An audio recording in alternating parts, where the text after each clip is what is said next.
Good evening, students. Welcome to our CA Final LVC classes. On behalf of ICAI BOS, I invite all the students who are present over here. And from today, a very auspicious day, we are going to start with our deliberation on indirect taxes. And as the schedule would have been shared with you, we are going to start with the subject of customs first.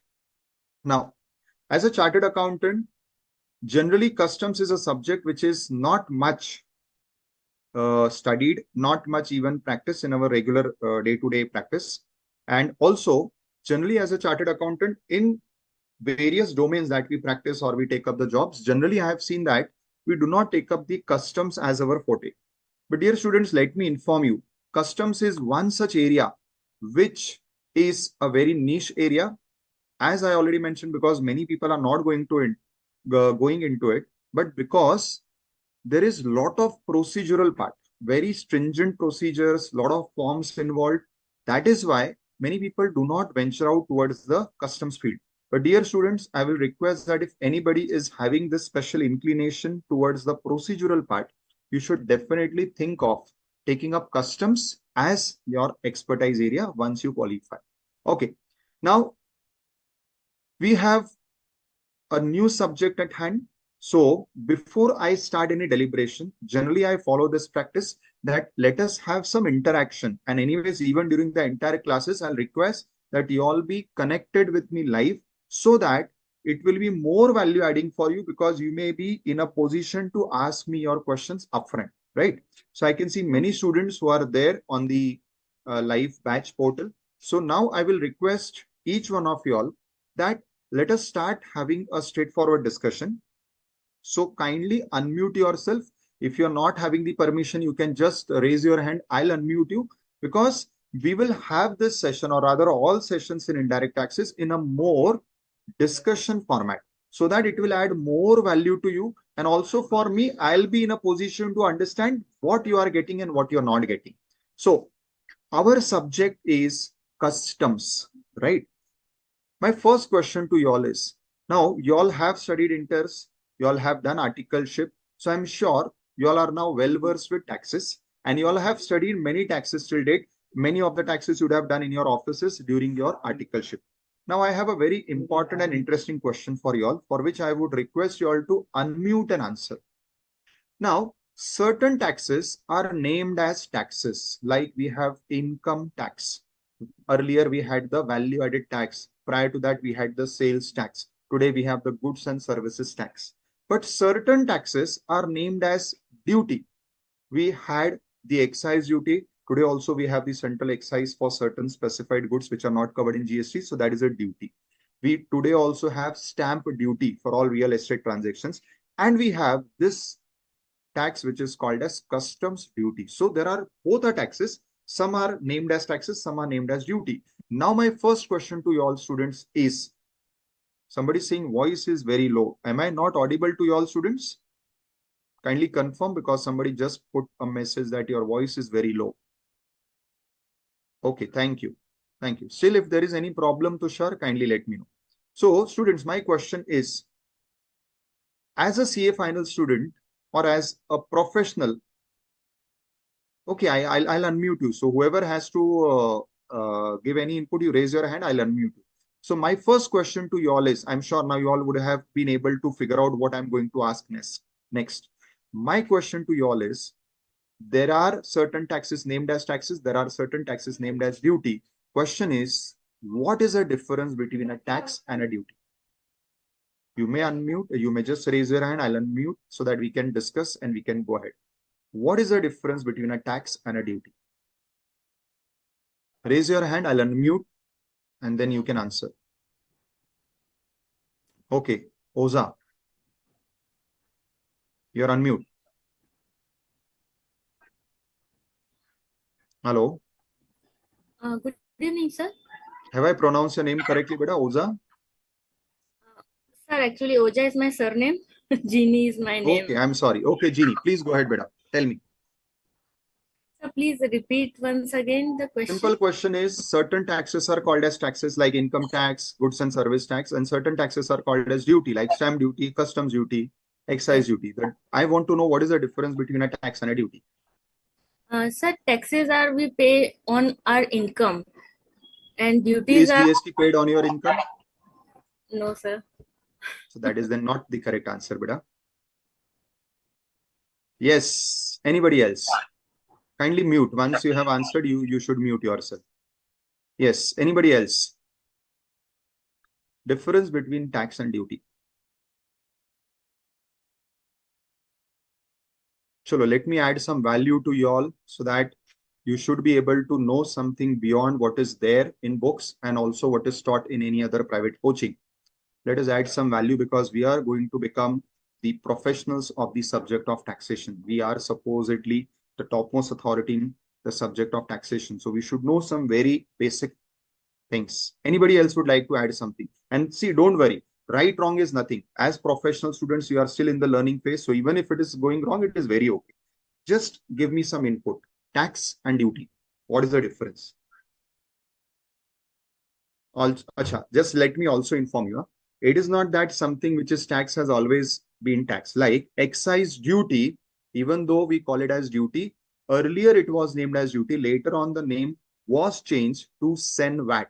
So excise duty, once a duty, was later on changed to become a tax. Similarly, you had a duty, a local tax called as octroi duty, which was again later changed from octroi duty to local body tax. So even we have some example where certain things which were named as duty were changed to make it as tax. So, okay, Darshan is saying duty is on produce of goods, but then beta, again, it is a limited answer. You're only talking with perspective of excise. There are other duties like customs. It is not on produce of goods. Na? So be very sure because more than answers, I'll be putting to you questions. And I think that is how knowledge starts. Any other answer before I can add something? Anybody would like to add something? Tax versus duty. Okay, chalo. Now let me add value. So students understand this. Any tax. Now I'm using the generic word tax in which I also include duty also for the time being. So when I'm saying tax, any tax is levied on happening of something, doing of something. This something is technically referred as taxable event. I'm sure everybody knows this. The taxable event in case of income tax is earning of income. Taxable event in case of GST is supply. Taxable event in case of our today's subject customs is import export. So taxable event means that activity, that event on which tax is imposed, tax is levied or duty, right? Now the difference is where you first pay and then you perform the taxable event, it is a duty. And where you first perform the taxable event and then you pay, it is a tax. So see the difference. And you can apply this. This is applicable 100% to all cases. So where you first pay and then you perform the taxable event, that is a duty. Where you first perform the taxable event and then pay, that is a tax. Apply this. This rule will never change because this is the difference between a tax and a duty. And as I mentioned, earlier excise was a duty, then it became a tax by the name sen VAT. So earlier, excise, which is for manufacturing paid by the factory whenever they are manufacturing and removing the goods. Earlier, when it was named as duty, it was paid before removal. So you used to first pay the excise duty through the excise challan, and after paying only the goods could be removed. Later on, it was changed to make it sen VAT, that is a tax, central value added tax. Thereafter, you first remove the goods and on monthly or quarterly, whatever was applicable, you went and paid the tax. So even where this name has changed, not only the name, the method of execution has also changed. So I hope you all have understood the key difference between a tax and a duty. Anybody has any questions on this, students? Yes, anybody, any questions? No? Excellent. Now, if this is clear, let me start with our topic, and I'll be adding more such concepts as the need comes.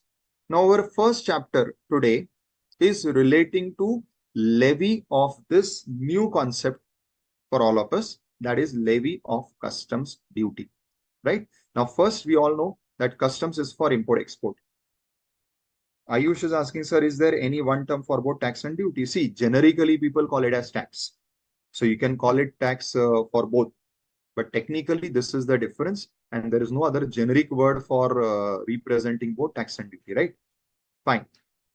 So now we start with our subject, that is customs law. And in that, our today's topic is levy. I would request students that you all should refer to our institute's module. These are the best resource as on date available in the market. And our today's topic is going to cover all these aspects, basic concepts, obviously starting with constitutional provision, which is there for any taxation law. We should know how it is linked with the constitution. Then we are going to have overview of the customs law relevant to today's chapter. Then most important part, how the levy is triggered and what are the abatements, concessions, exemptions, etc. Fine. So let us understand. When we talk about customs, interestingly, the word custom is an English word. As you all know, custom is an English word which means tradition. Generally, we say this is our custom. Means what? I'm saying that this is my tradition. This is what we have been following for years, for ages, for generations. So that is what is my custom. Now, this customs duty is named as customs for this reason that the origin of this is historical. What is this historical origin? Earlier, when we had the king's rule, like we had different kingdoms and rulers, at that time, if you had have seen any movie or serial relating to any king, you would have seen this particular episode or scene where a person from some other place comes to my kingdom and he wants to stay here, he wants to do business here. So he has to take my permission. I am the king, I am the Raja. And for getting this permission, as a custom, as a ritual, he brings for me certain offerings, certain gifts, maybe some part of his goods only he is offering. And after offering that, after accepting that particular offering or gift, I give that person the permission to stay in my kingdom and do business. So it was a custom, it was a tradition by which people were paying some sort of offering or giving some sort of gift to the king and getting the permission to enter their place and also to do business. So this is how we have the concept of customs, which is followed as a custom, right? Now, we have reference of this even in the pre-British era during the our rulers era, where there were no Britishers, nobody. So our first reference is from the Kautilya's Arthashastra. Arthashastra is the Sanskrit word for economics. So Kautilya, who is one of the renowned economists of India, you all know the other economists from the foreign countries like Peter Drucker, Taylor, etc. But even our ancient India had very learned people in all faculty, like in mathematics, in physics, even in economics. So in economics, one is the great Chanakya, and even alongside him is Kautilya. So even his text on economics, which is referred to as Kautilya Arthashastra, you have the reference of custom duty, which was at that time named as Shulka, which was collected at the entry gate of any kingdom. Now, when Britishers came, they started implementing this as a compulsory tax. It no more remained a gift. It had become a compulsion because anyways, they had come here for trading and doing business and earning from India. So when they started ruling different parts of India and eventually the entire India, they started bringing in their laws and their taxes. So they started imposing customs as a compulsion. And as you all know, in the initial era, in the British era, the major trade was happening through only the sea route. There was no air route because there were no planes, and land routes were limited only to certain countries. So the major transport or trade was happening through sea. So earlier you had separate laws made by the Britishers for levying customs. So you had separate sea customs. In the similar fashion, you had land customs. In the similar fashion, you had air customs. These were different laws created at different points of time for covering different customs.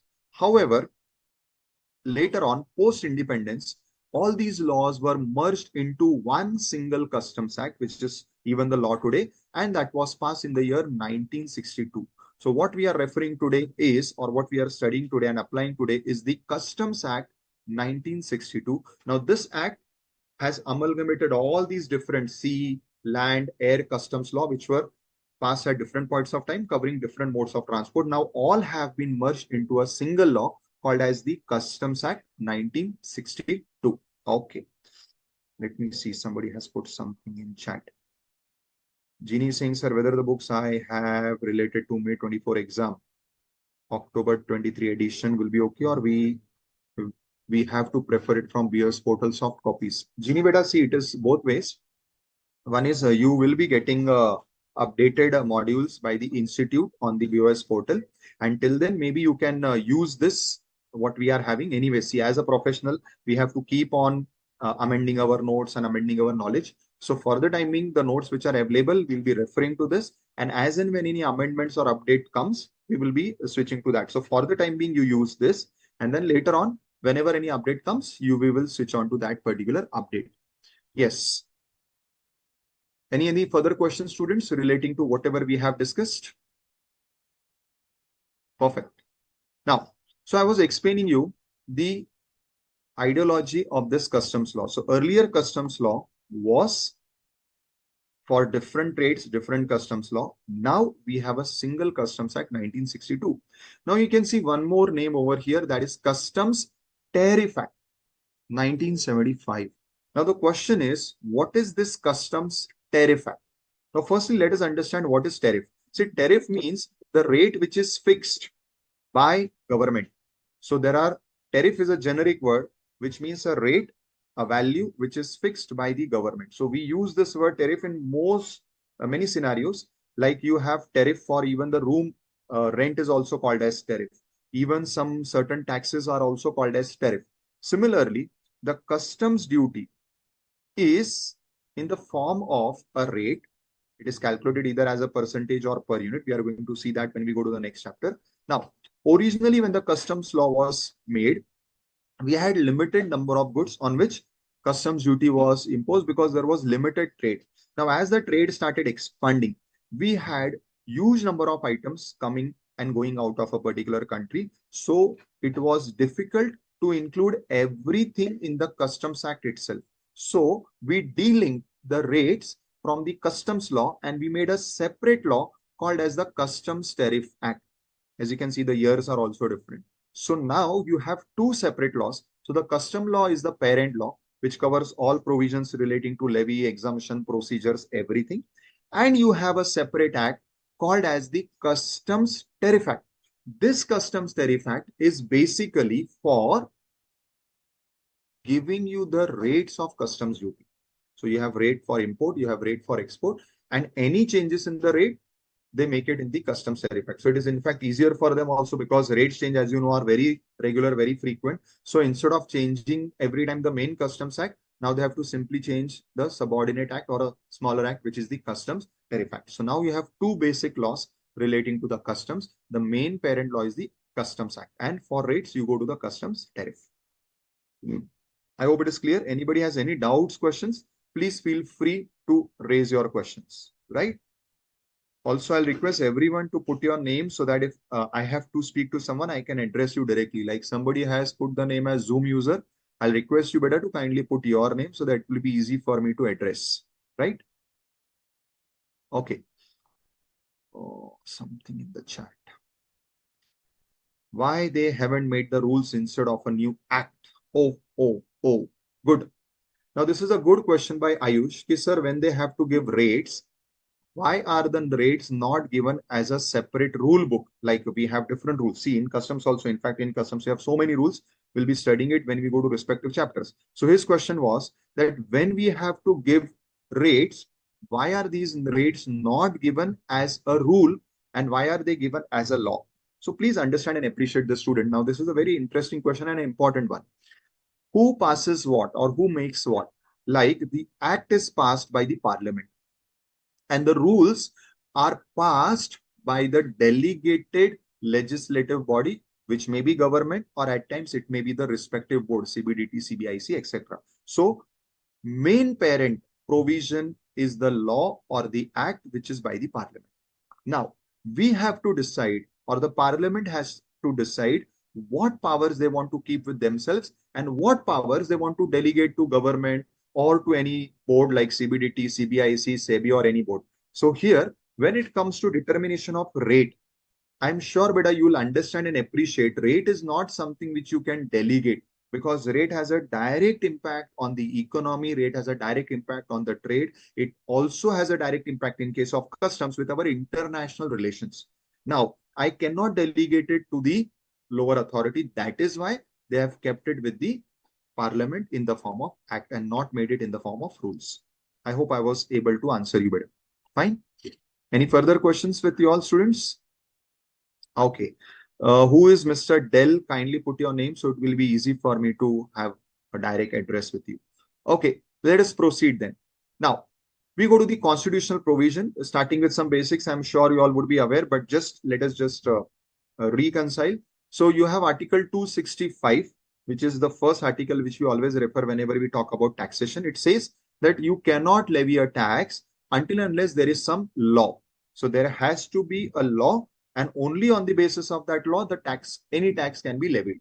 Now, next comes as Article 245. What does Article 245 deals with? It deals with the power of enacting these laws. So what it says, it has delegated or it has given powers to the parliament, that is center. It has also given powers to the state. So what does Article 245 says? That the power to make laws will be with the center and with the state. Now comes the most important Article 246, which has segregated the subject matter as to what power will be used by whom. Who will be using the power, that is as far as center is concerned, which tax will be levied by the parliament and which tax will be levied by the state legislature, or what laws I will say will be passed by the central, that is parliament, and what laws will be passed by the state legislature.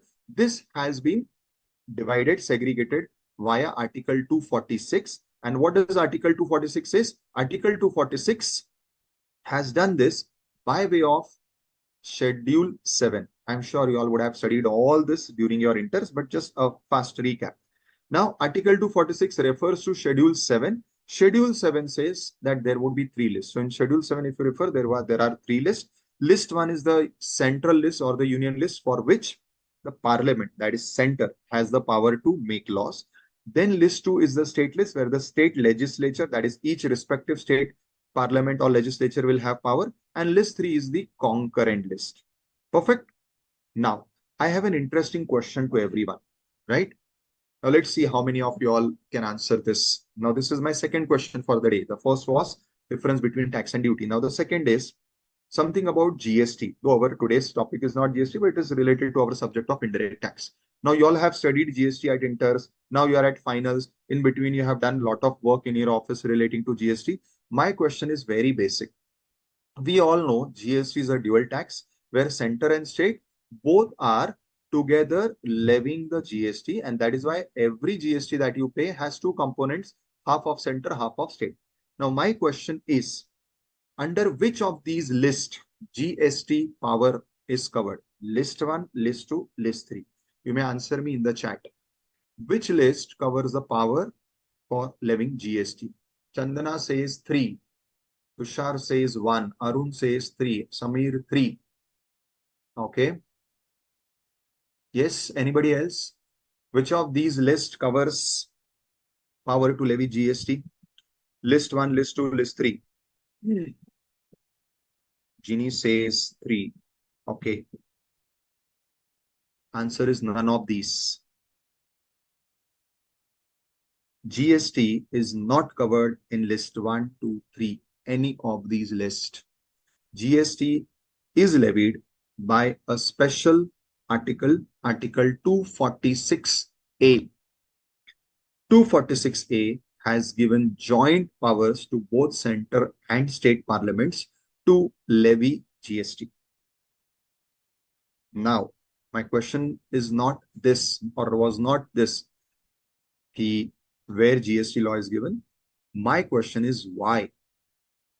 When you already have list 3, which is a concurrent list, what does it say? in respect of which both parliament and the state both have powers to make law. So it is very obvious. So whoever said that is list 3, definitely they would have assumed if GST is levied by both, it means it would be falling in list 3. So your logic was okay, but it is incorrect. But that is what is the basis of my question. When you already have list 3 giving a concurrent powers where both have the power to delegate, why was GST not introduced in list 3? Why was there a need to introduce a separate article 246A? Now, I know this question is very technical, so I will not answer this today. This is your homework. Let's see how many of you are really keen on developing your in-depth knowledge about this subject. Anyways, we are going to become the professional of tomorrow. And this is something very, very important to know. So you have time till my next lecture. I will request you all to kindly refer to whatever books, even I'm sure the first thing that you all would be referring, even just now somebody may have started, you have typed this in Google. Let's see even whether your Google can answer this, whatever it is. You can ask anyone, any of your seniors or your known persons who may have passed the exams. I need this answer. Why, good Ayush, why list 3 is not having the power for GST levy and why a need for separate article 246A was there. Fine. Okay. That is, now I'll be giving you answer in the next lecture. For the time being, let us proceed. Now the next important article, which is very important for us to know, is that article 286 has put some restriction. Restriction on whom? It has put restriction on the state to levy tax. What it says? No state can pass a law which will levy tax on what? On supplies, either which is taking place outside their state or supplies which is taking place in the course of import-export. In other words, Article 286 is a restrictive clause which disempowers, disentitles a state to levy tax on those transactions where either the transaction is taking place outside that particular state or the transaction is import-export. Interestingly, this article further says that Parliament, that is center, will be having power to make laws or formulate principles, in short, making laws to decide when a supply will be called as import and when it will be called as export. So first is state have restriction on levying tax on supplies, one, which is happening outside their state, two, which is import export. And second, the Parliament, that is the center, will have the power to determine what should be called as import, what should be called as export. Now, this is a very interesting article. Maybe today you may find it as a theoretical article or as a very plain article, but as we'll proceed with the subject, you will realize that this article has great relevance in many areas. Fine. Anybody has any questions, students? No? Great. So let us now start with the custom law in particular. So we just saw the background. Obviously, where is the power for custom law? Custom is a central tax. So the power is covered in list 1. So list 1 of schedule 7 gives the power to the center, that is the Parliament, to pass laws and impose or levy the customs. Now we start with the customs law. As we discussed today, we have a unified single custom law for all transactions of import export by any medium, whether sea, air or land. And that is the Customs Act 1962. It extends to whole of India. Now, generally, any central law will extend to whole of India, but what is interesting is the later part. What it says, it applies also to any offense or contraventions thereunder, even if they are committed outside India. Now, this is very interesting. So, in customs law, we are going to study offenses, which will be very later part of our lectures, where certain offenses or certain crimes are given that these things would be considered as a crime or as an offense under the customs law. A simple example is smuggling. Now, interestingly, generally a state law applies only to that state and a central law applies to the whole country. But what this particular point says is that Parliament will have power to even extend this particular law. This is the impact of this particular point outside India. If anybody has committed any offense or contravention which is mentioned in the customs law. So in customs law, whatever contravention offenses are mentioned, even if you commit that outside India, customs law would apply to you. In other words, we will be empowered to take appropriate action against you, against your default. Is this clear to all? So this is interesting. Now you have many definitions. Every chapter will be referring to the respective definitions or the definitions which are required for that particular topic. So we all know that there is a concept of owner, registered owner, and as against that, we have another concept which is of beneficial owner. Now, what is a beneficial owner? So beneficial owner is defined as, it means a person on whose behalf the goods are imported or exported, or who exercises effective control over the goods which are being imported or exported. So basically, beneficial owner. See, now this is going to be interesting because later on we are also going to study the definition of importer. And it is interesting to note that the definition of importer and exporter has also been crafted very thoughtfully. Why? That will come to know. But for the time being, what is this particular definition saying? It says that beneficial owner is any person on whose behalf the goods are being imported or exported. So this is what is very important. Also, it says, or who exercises effective control over the goods being imported, exported. So they are not saying that the person is actually the owner.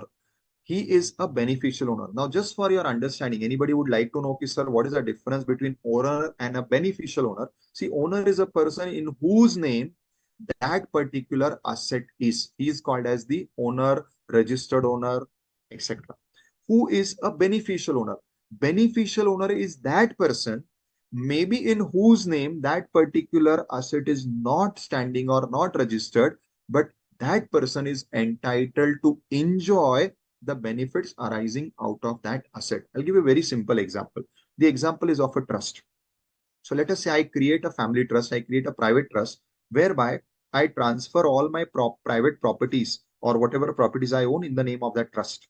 So who is the owner? Who is the registered owner? It is the trust. However, I have mentioned in the trust deed itself that I am creating this trust so that my property should be utilized for the benefit of my wife, my children, my parents, my brothers, their family, my sisters, their family. So I have created this family trust, this private trust, and within the trust deed, I have specified that whatever assets I am transferring to the trust, of whose registered owner, legal owner is a trust, but the benefits of this particular asset or property would be enjoyed or would be given to these people. Now, in this example, the trust becomes the registered owner, the legal owner. But beneficial owner are all these persons. They are also called as the beneficiaries to the trust. So this is what is important. Now, how is this section relevant? That you'll realize as we proceed further. Board means the Central Board of Indirect Taxes because we are dealing with indirect tax. Now, this is interesting. Custom area. Now, I'm sure many of you all, or rather none of you all, would have any time visited customs. Now, in customs, one thing we should understand is customs, this particular department is made exclusively for handling international trade, or I'll say all internationally, whatever goods are coming in, going out. But when we talk about custom area, what is custom area? Custom area means all those, I will use the word department or I will use the word section, all those departments or sections which are covered within the customs. So what does the definition says? Custom area means the area of a custom station or a warehouse and includes any area in which imported goods or exported goods are ordinarily kept before their clearance. So it is not only the custom office. Normally, when we say customs area, you may presume that they are talking about any custom office. No, they are talking about those areas which are covered under the customs control, and mainly it includes those areas where you keep these goods, either import or export, before they are cleared. Before they are cleared means we'll be studying the procedure now today in the later part of our session, where you'll realize that whenever goods are imported or exported, it has to be routed through customs. Only after the custom clears. What is clearance? In simple words, when the customs passes or approves that yes, your goods can be taken inside India or taken outside, only then import and export happens. So this is what is the meaning or concept of clearance of goods. So in this particular case, what is custom area? It is the warehouse or it is any place where these goods are kept before their clearance. Fine. Any questions up to this before I proceed?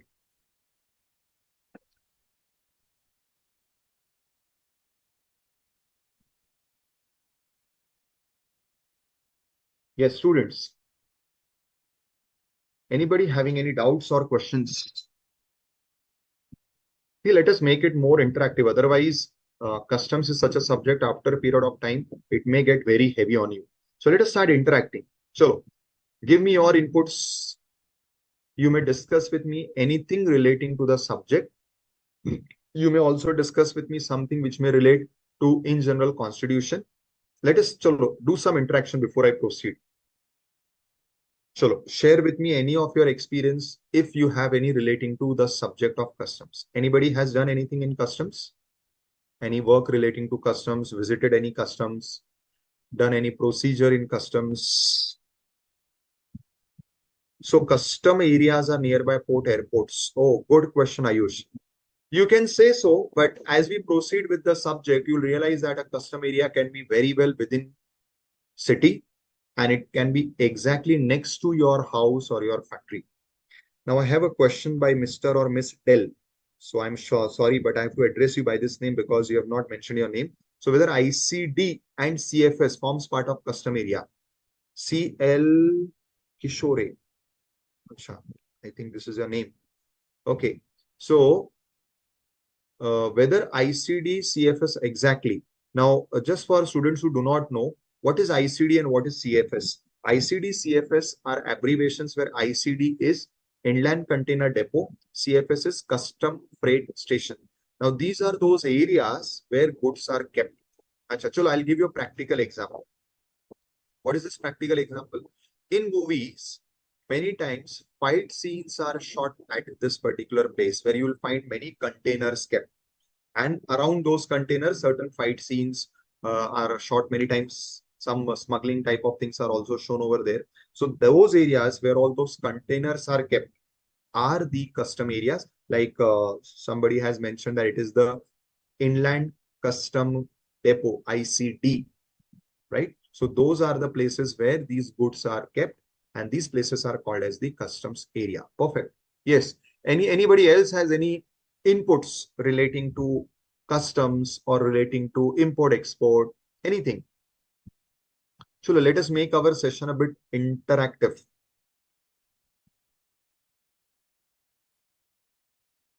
Yes, Chandana, Dhanya, Mamta, anybody. You may just unmute and start. We can have discussion in general, any discussion. Let us make this session more lighter than the subject.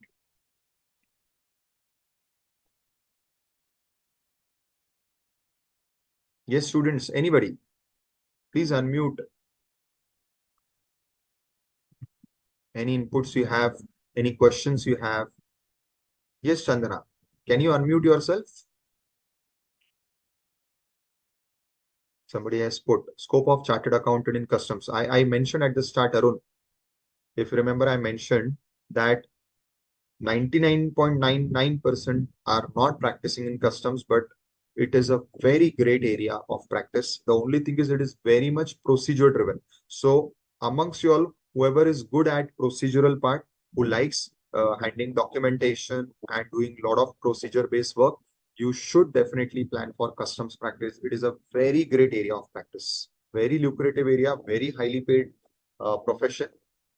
But yes, at the same time, it has a lot of pain. Why pain? Because you have to handle so much stringent procedures, but that is what is rewarding. Yes,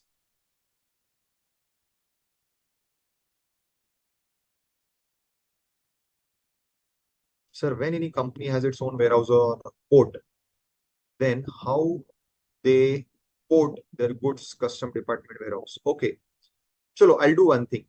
Uh, Before I proceed, let me give you a brief overview of how custom happens or entire custom happens.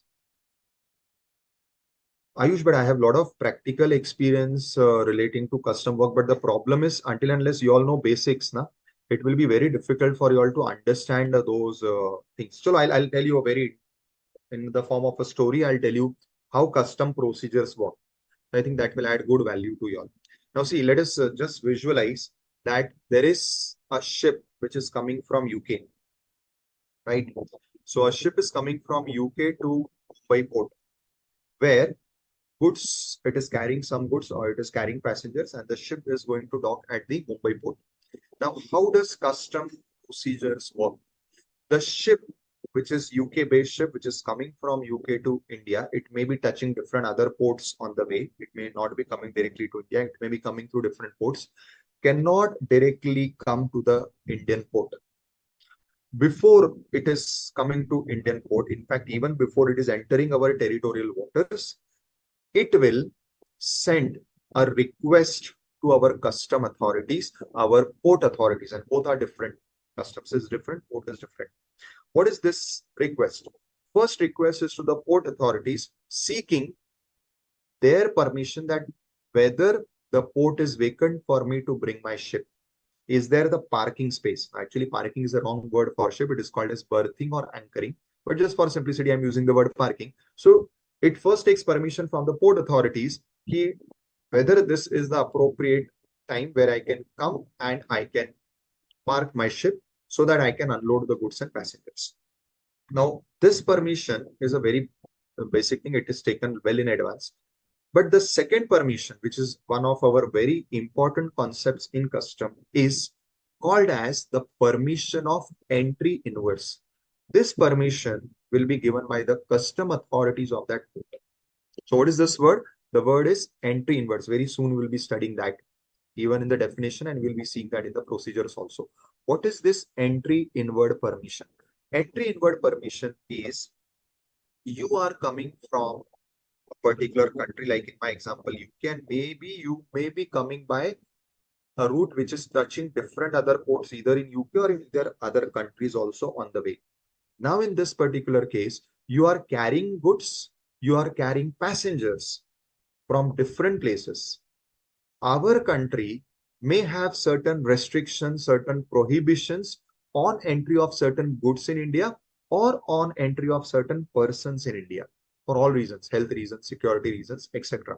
Or even bilateral relations. Like, for example, Sheikh Hasina, when she was having the problem in Bangladesh, she came to India. But it may happen that similar thing we may not allow for every country's president or prime minister. If there is some problem in their country, they can come and take asylum in our country because of our bilateral relation with some other country. So these things are very interesting. Now, this permission, the particular ship, and let us assume an aircraft is coming, similar procedure applies over there also, but ship is more common because major import export happens through ship, that is sea route.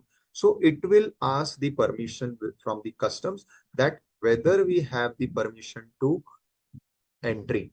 Now you will say, sir, this permission it has already taken from port. So why again it is taking the permission from customs? So basically the custom law uses the word entry inwards. Though it uses the word entry inwards, actually the permission is not asking the permission to enter India. The permission is permission to unload these goods or for disembarking of the passengers. So when they are asking this permission of entry inwards from the customs, technically what they are asking is, what they are seeking is permission that can we unload these goods in India? Can our passengers disembark? It may happen that a ship may come to Indian port, but if it is not allowed the permission of entry inwards, either for the entire goods or for particular goods, those goods cannot be unloaded legally at our port. Now, this permission is sought by this ship, and it is still waiting in the sea at a very big distance from the Indian port, because many times it has to be even outside our territorial waters. From there, it is seeking this permission. Now, what the custom authorities will ask them for giving this permission or before giving this permission is the document, which is called as, now this is our second technical concept. So first is entry inwards. Second technical concept is this document, which is called as import general manifest, or simply import manifest, or simply import report. Now, in case of C, it is import general manifest or import manifest. What is this document? This document is a document containing detailed list of what all things this ship is carrying. This is submitted again well in advance so that the custom authorities can study that entire document, can identify whether these goods are eligible to be unloaded in India. And only when they find that all the goods that you are carrying are allowed in India and also you are not coming from a place where there is some other pandemic going, some monkeypox is going, some new COVID variant is going, and our country has put those places on red alert. If there is no such problem, then only the customs will give you the permission of entry inwards. Now, entry inwards, as I said, is not technically the permission of coming in India. It is technically the permission of allowing you to unload the goods in India. Now, once you get both these permissions, first from the port, they will say that yes, we have the space to park your ship and unload your goods. And second, the permission from customs. Then the ship comes, it berths itself, that is parked itself at the appropriate place designated, and then it will start unloading. Now, most important, just take for this example, you all are the importers. You all have ordered goods from different suppliers, and all these goods are carried in this particular ship. Now, all these goods are being unloaded at the Mumbai port. You all may be standing over there. You all may be watching your goods getting unloaded, but you cannot touch those goods. In other words, you cannot take the goods directly. So what is the next step? Once these goods are getting unloaded after getting the permission of entry inwards, the next step is these goods are given under the custody of the port trust authorities. They are called as the custodian. So again, we'll have provisions relating to custodian. So these authorities have the control over these goods till the time they are not cleared.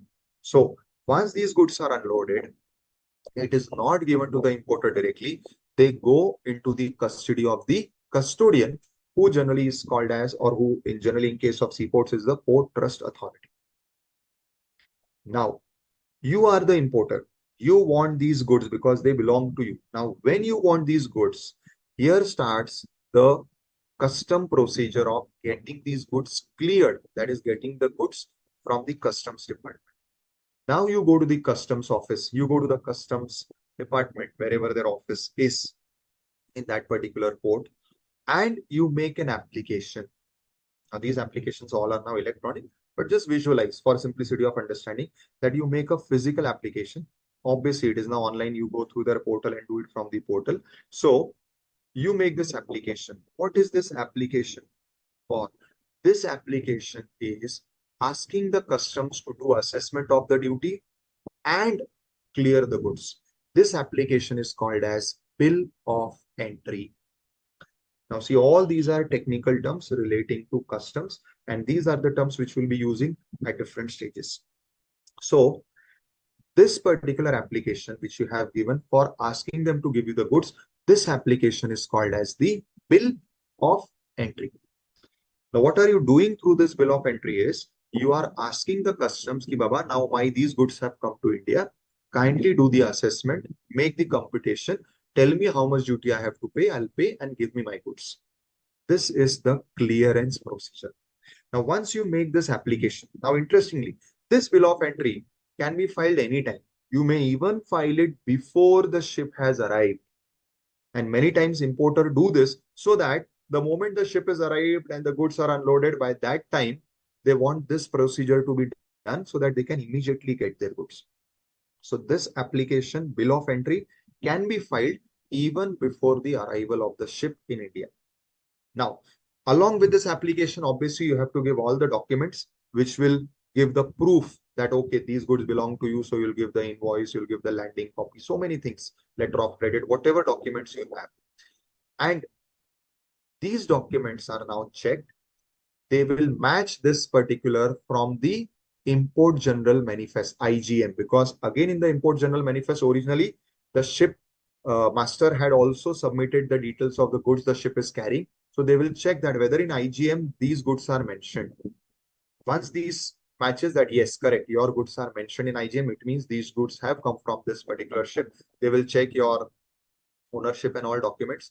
Now starts the assessment procedure. The customs will start determining the value of the goods as per the valuation provisions which we'll study, and the rate of goods. The rate is given in the customs tariff act. So they will check the value, they will assess the value, they will find out the rate, they will check if there is any particular benefit like any exemption, any remission, any concession, any abatement as per the provisions. Everything they will apply and they will finally compute the duty. Now comes the most interesting part. Once they have computed the duty, you have an option. What is this option? Whether you want to take the goods immediately or you want to take these goods at a later date. If you want to take the goods immediately, you have to pay the duty and you will take the goods along with you. This is called as clearance of goods for home consumption. Now see, all these are specific technical words relating to customs. Keep each word in mind or start noting them. So entry inwards, then IGM, Import General Manifest, and now I'm using the word bill of entry I mentioned, that is the application. And now I'm explaining clearance. So if you are ready to pay the duty immediately, you will pay them the duty. You will take the goods. This is called as clearance of goods for home consumption. First option. Second option is you do not want the goods immediately. Reason one, you do not have the money to pay the duty immediately. Two, you do not have the space to keep so much of goods in your factory. See, normally in case of international trade, you cannot order small quantities because then it is not feasible. It is not economical to order small quantities. So generally you order in tons, you order generally container load, which is a huge quantity. But this much space you do not have in your factory to store. Or another possibility, you do not require so much goods immediately, you will require it in small lots. In all these cases, the custom law provides you an option that instead of taking the goods immediately, you can keep the goods in customs warehouse and you can withdraw from there as and when you require. So this is your option. So first option was pay duty, take the goods, which is called as clearance for home consumption. Second option, you don't want to take the goods immediately, no problem. Do one thing. You simply, what you can do is, you simply make this particular noting in your application that you don't want the goods immediately. You want the goods to be temporarily kept in the customs warehouse. Now this is interesting. Presently, the goods are with the port trust authorities, which is the authority at the port, and for the time being, the goods are kept in that particular area, which is the CFS or ICD, which is exactly near the port, near the place where these goods have come. So if it has come by railway, it will be near the railway station. If it has come by port, it will be near the seaport or the airport, etc. Now the condition is you need to clear your goods, or I will use the word remove your goods from this place, which is exactly near the port, airport, or the railway station within maximum 30 days. Because they are regularly getting new goods to be kept over there. So they have kept this deadline that you should remove it within 30 days. This time maybe extended with taking permission, but the rule says 30 days. If you do not remove your goods in 30 days, and despite of giving reminders, you are not responding, the Port Trust Authority, which is the custodian, now becomes the owner, because now it gets power to seize your goods and auction them and sell them. Now you don't want this to happen, but you also do not have space to keep the goods or money to pay the duty, or you do not require that much quantity immediately. So the custom law says no problem. We will follow the warehousing procedure whereby we will remove the goods from this port and we will keep it in custom warehouse. Now, where is this warehouse? This custom warehouse, as I was answering somebody's question in the chat, maybe in your city, maybe immediately next doors to your factory. So these customs warehouses are not near the port airport. These warehouses are within the city or within the industrial areas. This particular facility is the warehousing facility in the customs law. Now, interestingly, you don't pay the duty now. You have given them a bond. Bond means a security which will cover the duty plus the warehousing rent. We'll be studying all these procedures in detail when we go to the warehousing chapter. So right now at the port, you will give them, first you have made the bill of entry application in that you have ticked warehousing, and whatever duty they tell you, 2 times, 3 times of this duty, you pay, not pay in money terms, you give in the form of a bond, that is a security to cover that much portion, twice, thrice of this particular duty amount. And These goods are then moved from this port area to the warehouse, whichever you have ticked, which obviously which is nearby your factory.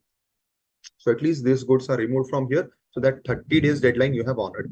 Now the goods are out of that particular port airport area, and now they are kept in the warehouse. Now once the goods are kept over there, after let us say 1 month, out of the total quantity I require only 1/10, because that much only material I am requiring immediately. Now again I'll file the bill of entry. So already I had filed initial bill of entry for removing the goods from the port area and keeping it in warehouse. Now I'll find another bill of entry for now clearing the goods from the warehouse and now taking it for home consumption, that is taking it with you to your factory. Again they will do assessment. Again they will find out the duty. Now this duty amount may have changed because the date now is the date when you are removing it from warehouse. At this point of time, maybe the rate may have changed because changes are happening regularly. The duty amount, whatever they calculate, along with the interest, along with the warehousing charges, they will specify. You pay that much amount and take that 1/10 quantity along with you for your use, which may be factory or whatever. Again, this will be called as clearance for home consumption.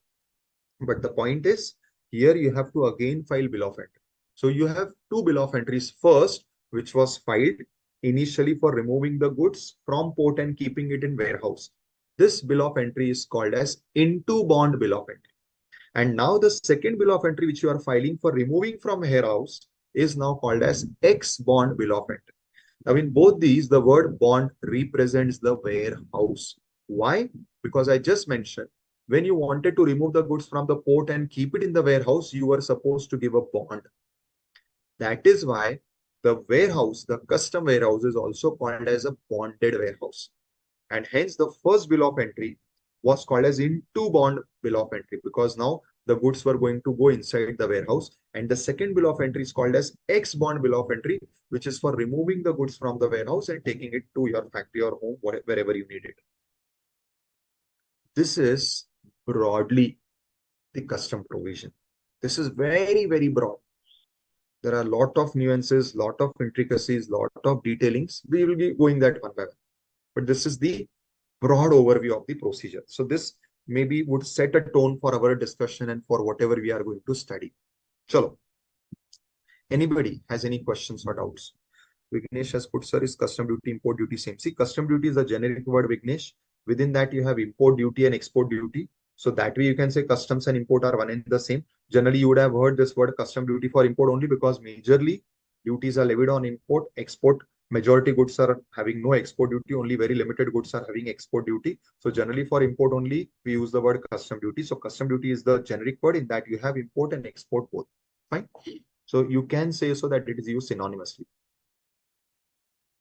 Yes. Any further questions or any now further inputs you all have? So let us have some. Yes, students. You may unmute and say chat. Some people have put, sir, then the custodian person will be present over the port where the goods are going to be unloaded. Yes. In fact, the port authorities are themselves called as the custodian.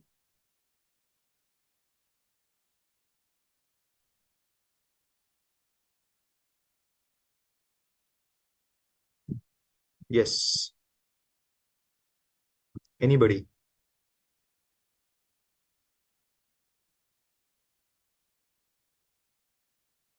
That was really interesting. It is blessing. Okay. Thank you, Bida. Sir, this is such long procedure. No, Bida. Ginny, this is not it long. I have made it the most shortest procedure. Long, we will start when we start studying the subject in detail, right? So this is still a very basic, right? Yes. Any inputs? Should we proceed?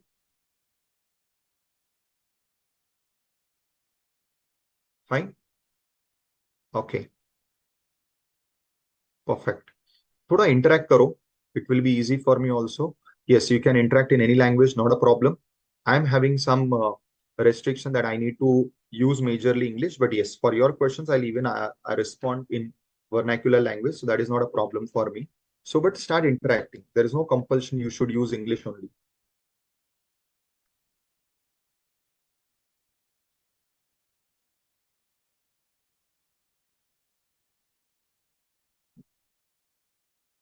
Nothing? No inputs? Okay. So we were on this customs area concept. So it is the area where the goods are kept, which includes the warehouse also, and it includes the ICD, etc.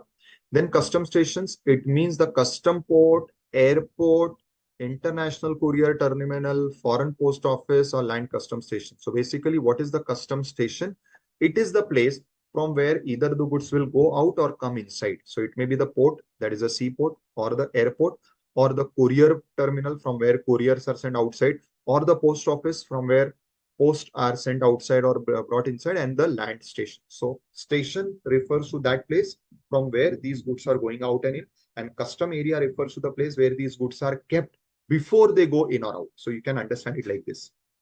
Warehouse, as I was explaining, custom warehouse. Now it can be public or it can be even private. Now more technical difference will go in the warehousing chapter, but for the time being, what is the difference between public and private warehouse? Public warehouse is the warehouse which is run by the government or any agency or department of the government where anybody's goods can be kept. Private warehouse is a warehouse which the government has given permission, that is license, but it is your own warehouse. So let us say you are a regular importer and you have huge quantity of material coming regularly. So you may require your own warehouse. So you can have your own warehouse. You can get it licensed from the government. So it becomes a custom warehouse, but a private custom warehouse because it will majorly cover only or store only your goods. And then you have special warehouse. We'll go to that in detail when we go to that chapter. Now comes the most interesting part, the definition of import and export. How is export and import defined? They are defined in the similar fashion, just opposite things are said. So export, with its grammatical variation and cognate expression, means taking out of India to a place, and import with its grammatical variation means bringing into India from a place outside India. So both are similar definition. So where you are taking goods physically, now this is very important, physically from India to a place outside India, it will be export. And similarly, if you are bringing physically goods from outside place to Indian place, then it will be import. Right? Yes, Mamta beta, there is a difference between port area and custom area. See, port area is very huge. Every part of port area need not be custom area. So custom area is mainly the area which is under custom control and which will be used only to keep custom goods. Custom goods means goods which have to be imported, exported. There may be other parts. See, there are so many things. Port is for entire trade. So it is not that entire area in the port will be custom area. Only there is a designated place where the goods which are meant for import and export are kept. Only that much area within the port is custom area. Remaining area is for general purpose, right? Simply, now I'll give you another example. If you have gone to any airport, in the airport you have one international section and you have the domestic section.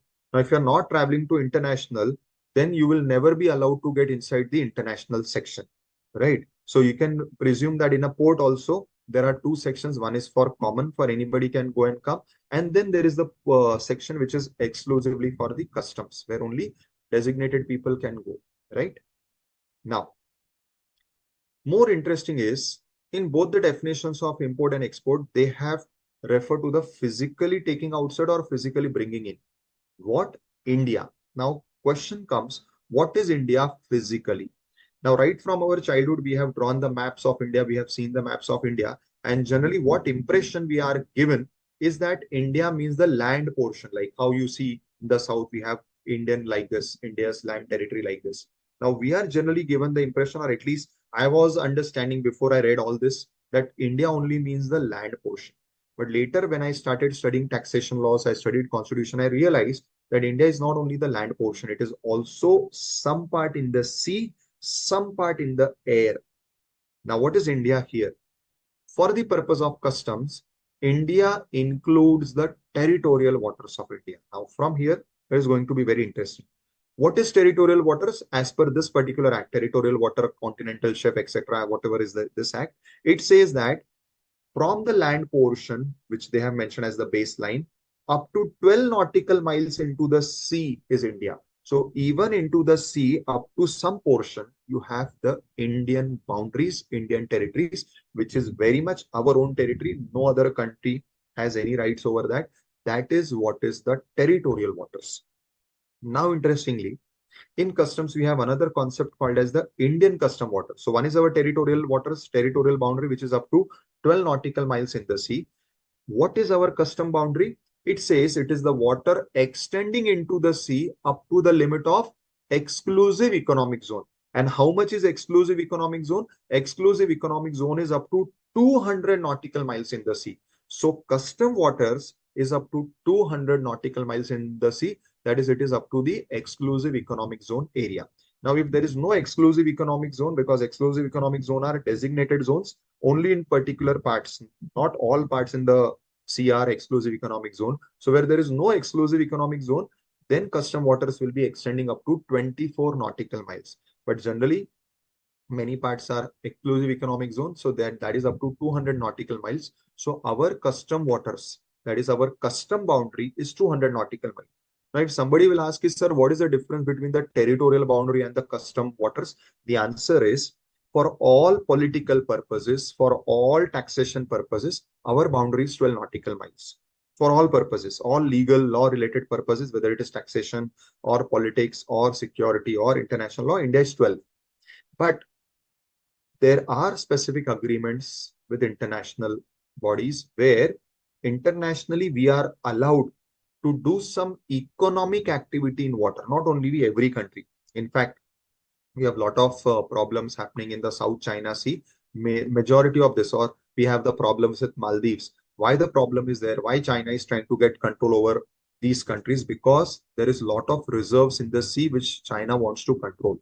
So coming back, the point is, like, we also have some oil reserves in the sea.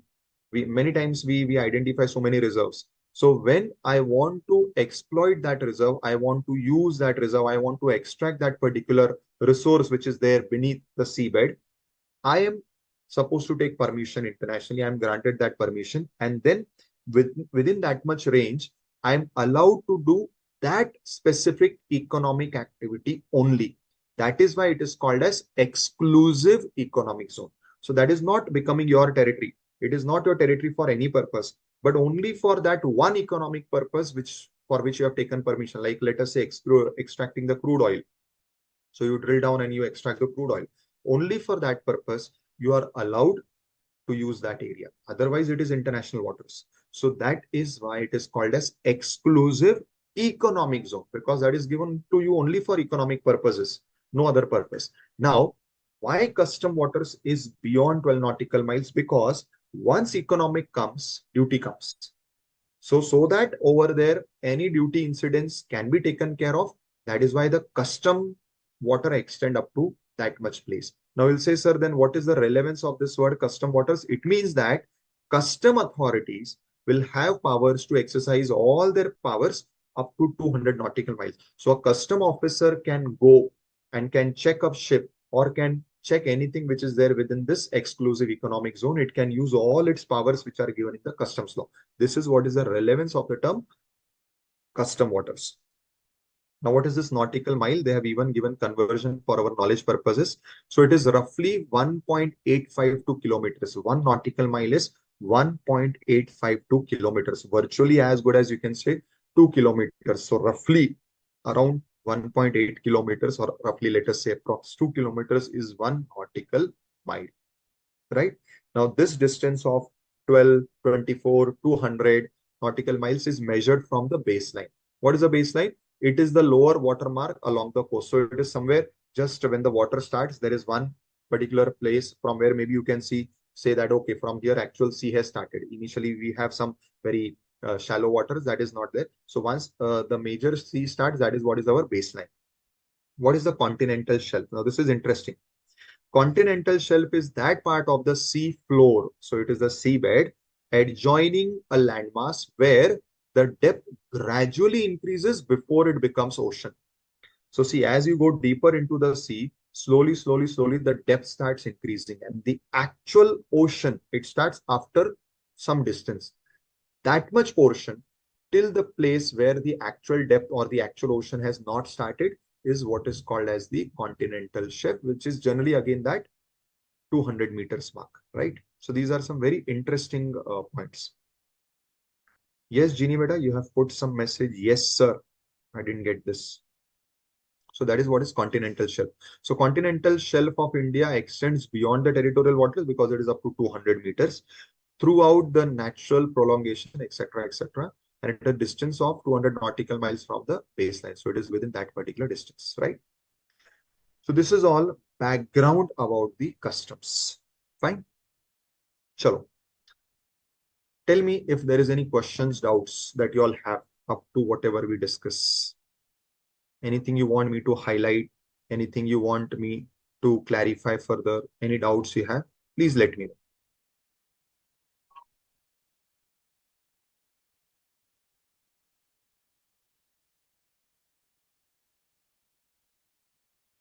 Yes, students, anybody wants to say something, ask something? Okay.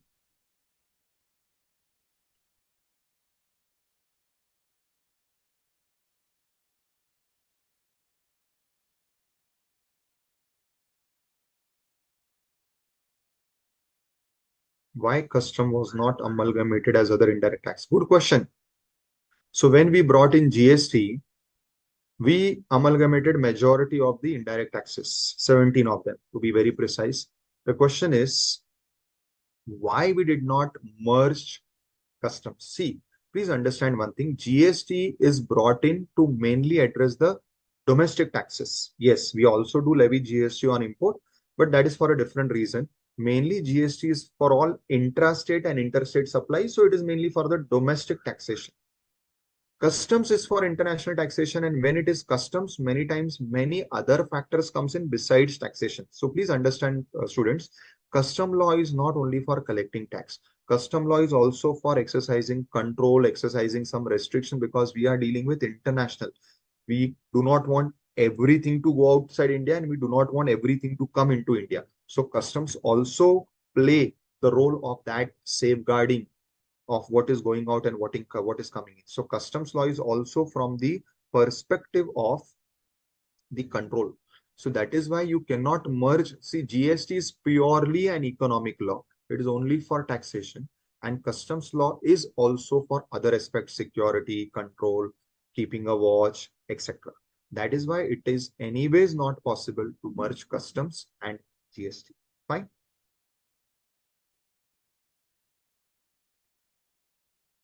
Thank you. Thank you, Jean. Okay. Now, let us go to unit 2. Now here we are going to discuss in particular how customs duty is levied. What are the levy provisions? Levy means how is customs charge created on you? When is custom duty levied on you? Now this is some basics. Generally, there are 3 stages in levying any tax. First is you levy, that is you create the charge. So I was mentioning about the taxable event. So levy is triggered whenever you do the taxable event. And in case of customs, we all know the taxable event is either import or export. Then once you have done the taxable event, once the levy is triggered, that is now you are liable to the duty. Now we do the assessment to find out how much duty you have to pay. And then the third step is the duty is collected. Now, if you remember, the difference between tax and duty lies here. Where the collection happens first and levy happens later, it is duty. Where the levy happens first and collection happens later, it is tax. So levy is the taxable event. So once you do the taxable event and then pay, it becomes a tax.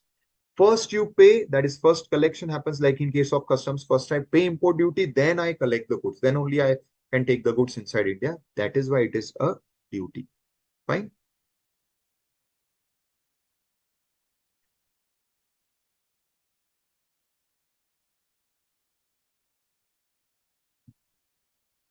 Fine, students. Okay. Now, the liability towards custom is broadly based upon 3 factors.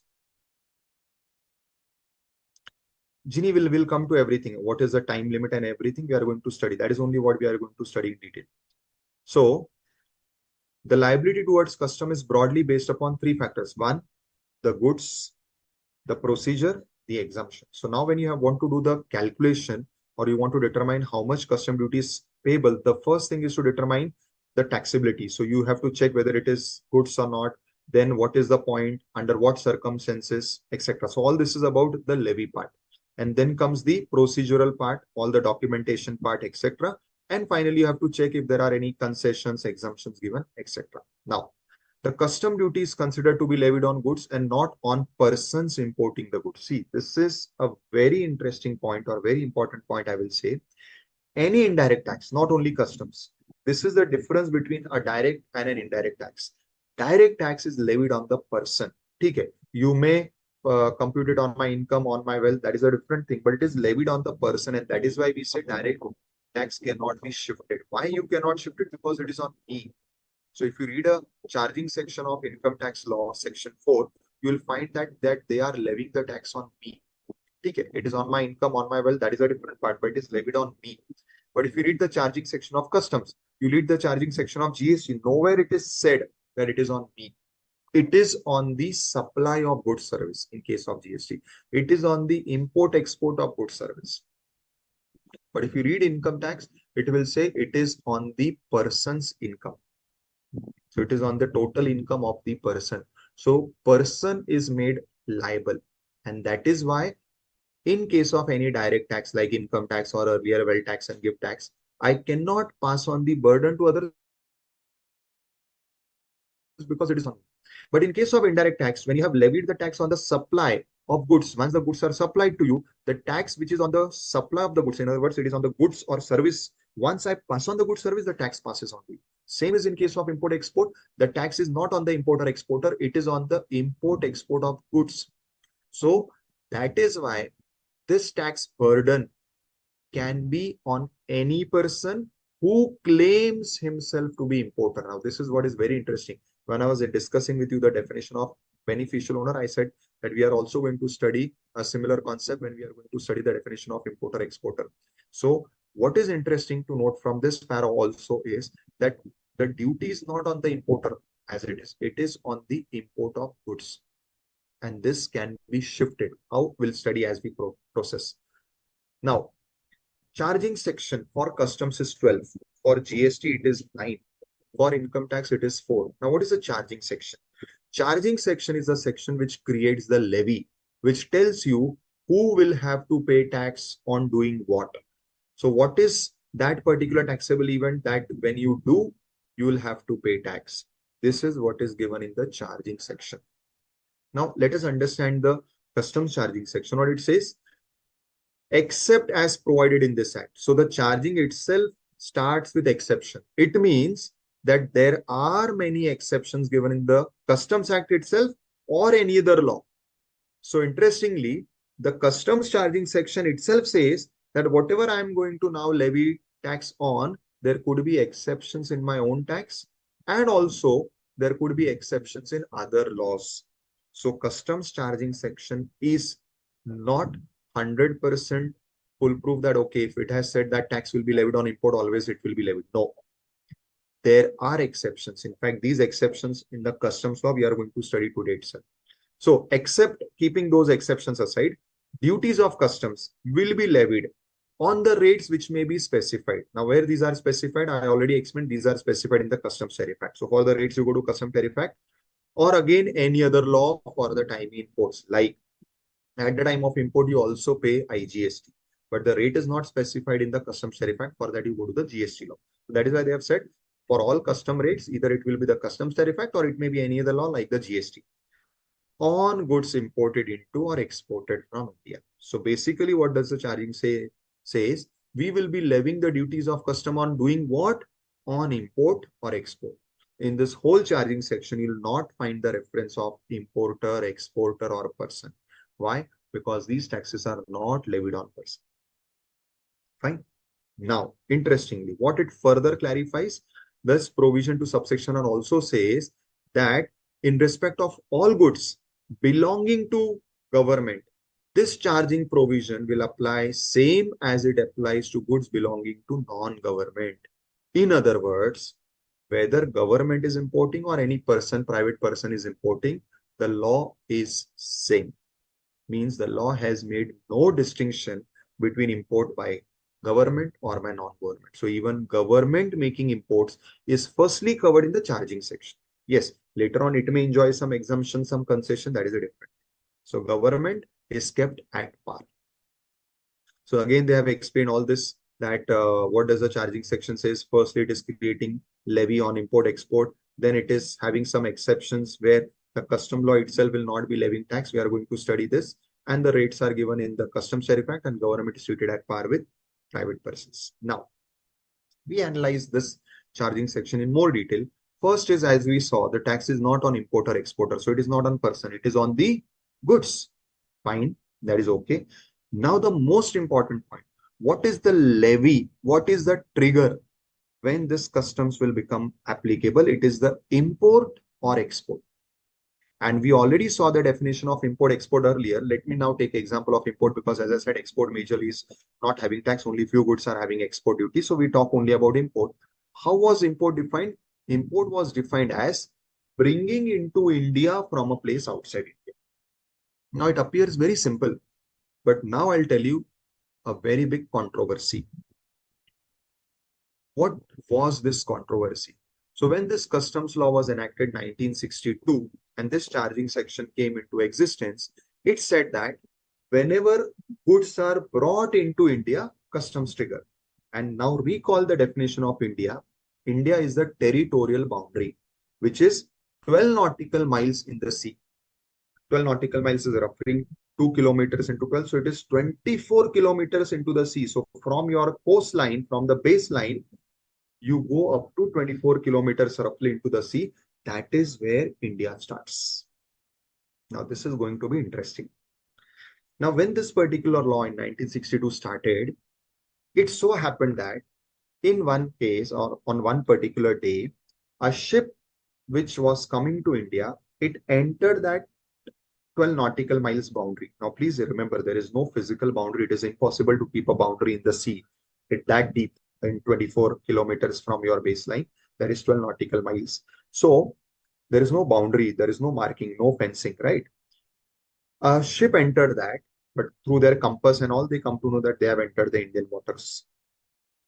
It sank when it was around 9-10 nautical miles away from India. So the ship entered the 12 nautical miles line. It came further into India 2-3 nautical miles and it sank. Now, my question to you all is whether whatever goods were being carried in the ship, customs duty has to be paid as per the charging section.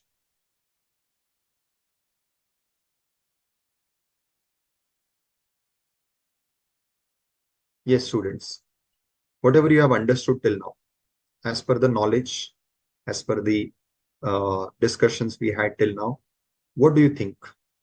Whether customs duty has to be paid on this particular goods which were brought by the ship. It entered the 12 nautical miles, that is the Indian territorial boundary, that is it entered India technically, and rather actually also, it entered India, but the ship sank, the goods sank. Whether customs duty has to be paid. Okay, so I've got one answer, yes. Any other answer, students? Yes, no, don't know, maybe. Please call me during the break. Okay, sorry, fine. Yes, students. So I was asking this.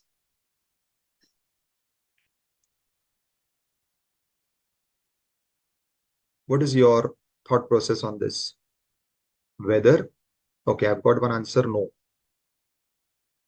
Any other answer, students? Now, this is going to be interesting. As per the customs law, how it is crafted, what you can see here, technically, import has happened. Because how is import defined? Bringing into India. And how is India defined? Territorial waters. So the moment the ship crosses territorial waters, technically, as per the law, import has happened and the levy is import. Even today, the charging section remains same. But now you all will appreciate this, that first, practically it is impossible to determine when the ship comes inside India. And even if you can determine, because now you have so many gadgets, compass, etc., the question is, how will I collect the duty there? And thirdly, when such a scenario happens, that when something like this tragic event happens, that the ship sinks, the entire goods sink, whether I'll be still called upon to pay the duty? If you are saying yes, then it would be a great unfairness to me, because already I have lost the goods. May or may not be, I'll get entire insurance. Over and above that, you're asking me to pay the tax for something which I have not yet got. Now, we had many judgments on this, and this is the landmark judgment: Garden Silk Mills, followed by Apar Industries and Kiran Spinning Mills. Now, what does these judgments clarify?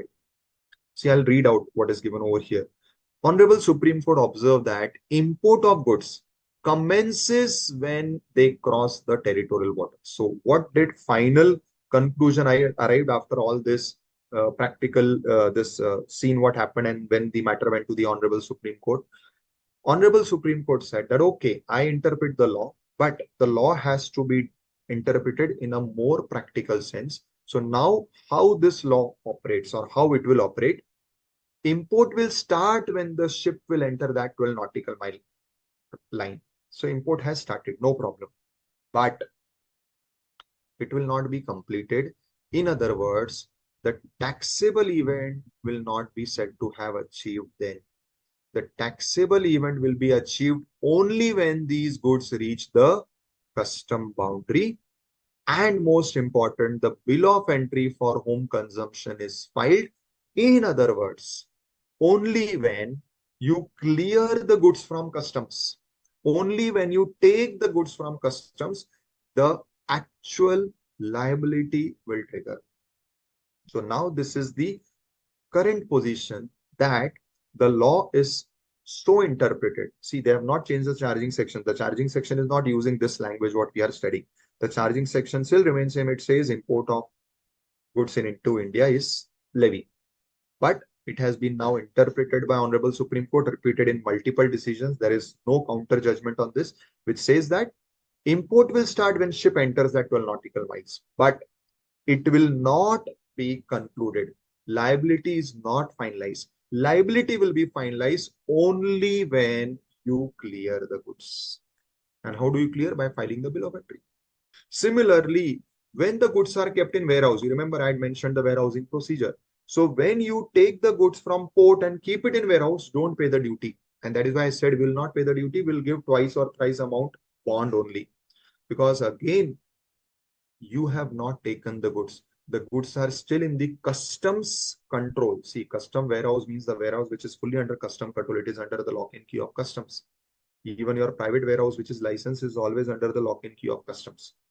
So the point is, the taxable event will arise only when you take the goods, and hence import will take place only, or import will be concluded only when these goods are cleared from the warehouse. This is very important. It will not only be bringing into India. See, it was brought into India when it crossed the 12 nautical miles. Then it was unloaded at the port. Then from port, it was brought to your city. It was kept in your city. Still, you don't have to pay any tax. The tax has to be paid only when you file bill of entry for taking the goods in your control. So only when you take the goods, which is called as clearance for home consumption, then only the final tax liability would trigger. So this is what is the final position in case of import. So your liability triggers only when the goods are cleared. Is this clear to all? Yes. For export, it is the other way around. It is when the goods go outside India. So you have loaded the goods on the ship.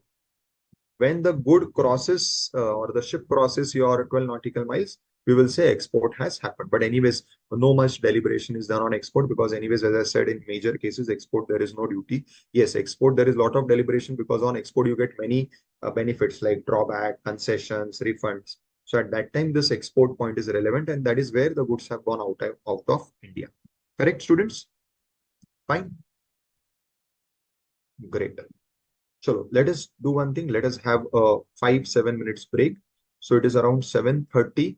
We'll start roughly between 7:35 to 7:37, right?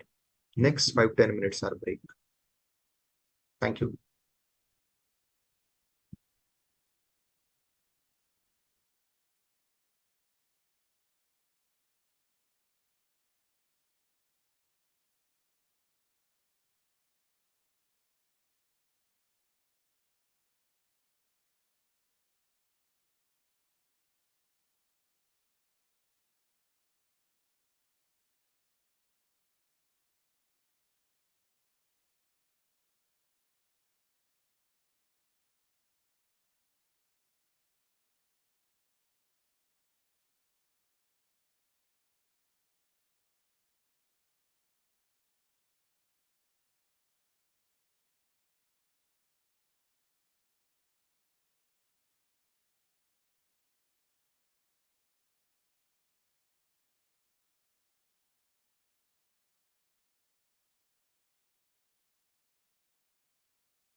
So students, we were here.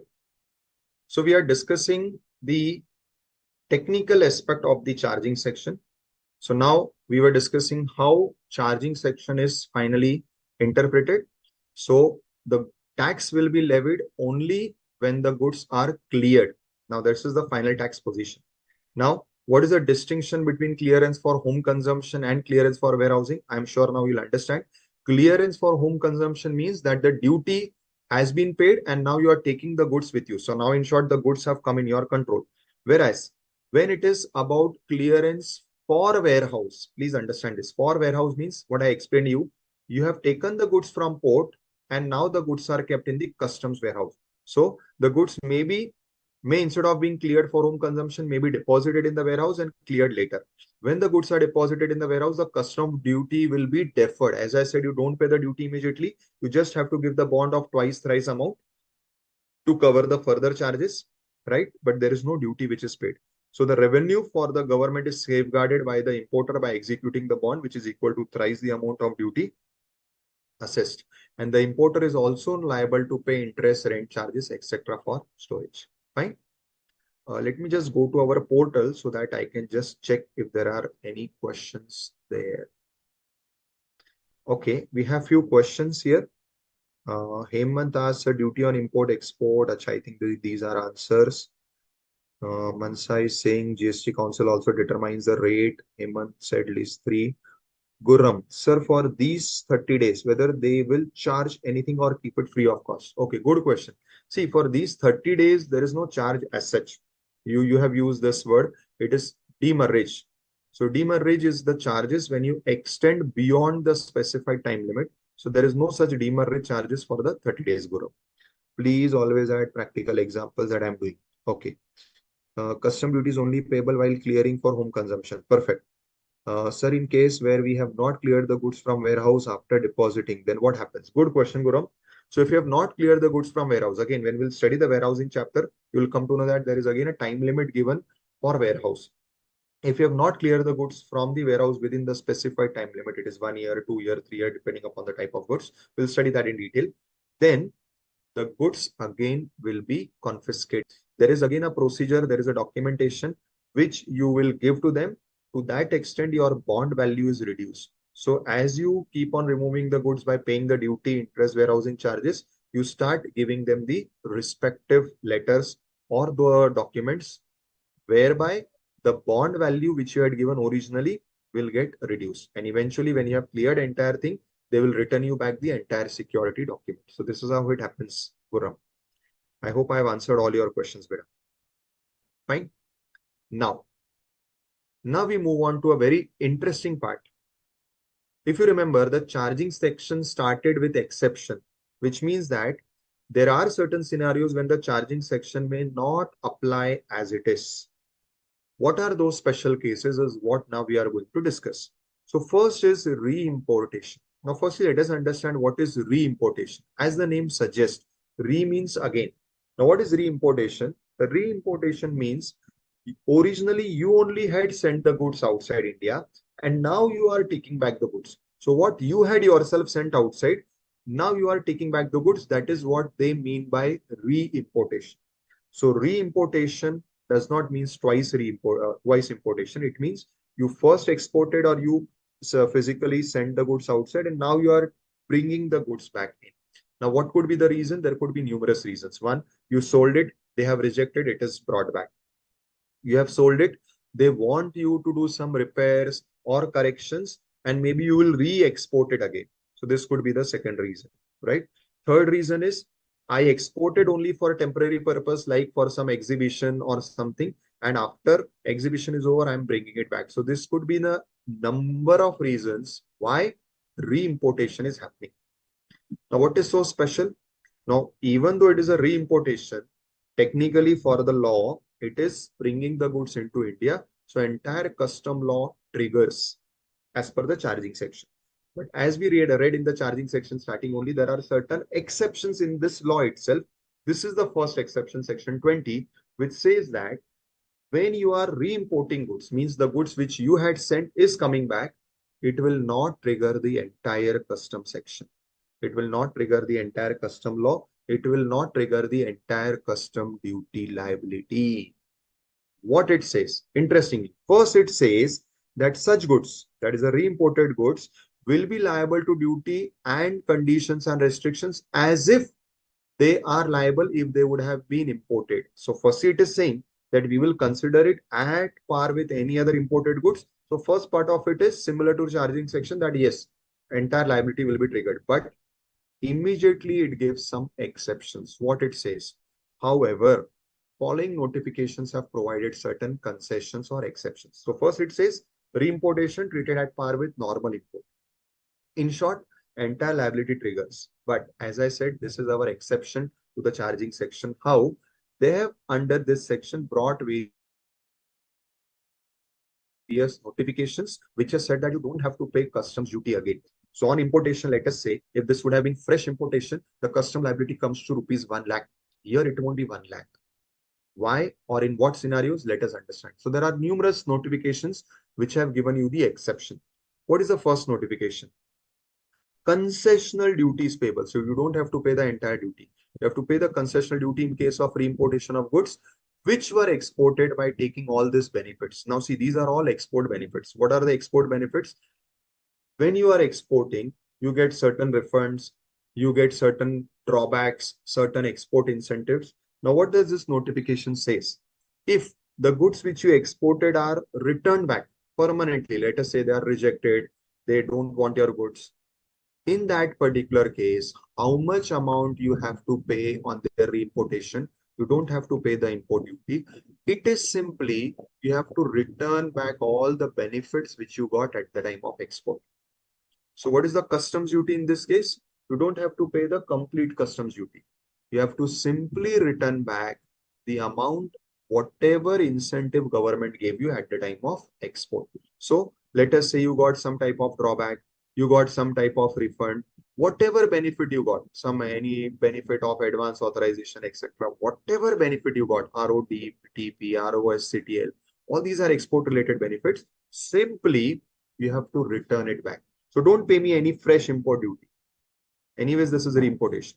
I just want you to return me back my export incentives. And this is very logical. It is more or less than the import duty, we are least bothered.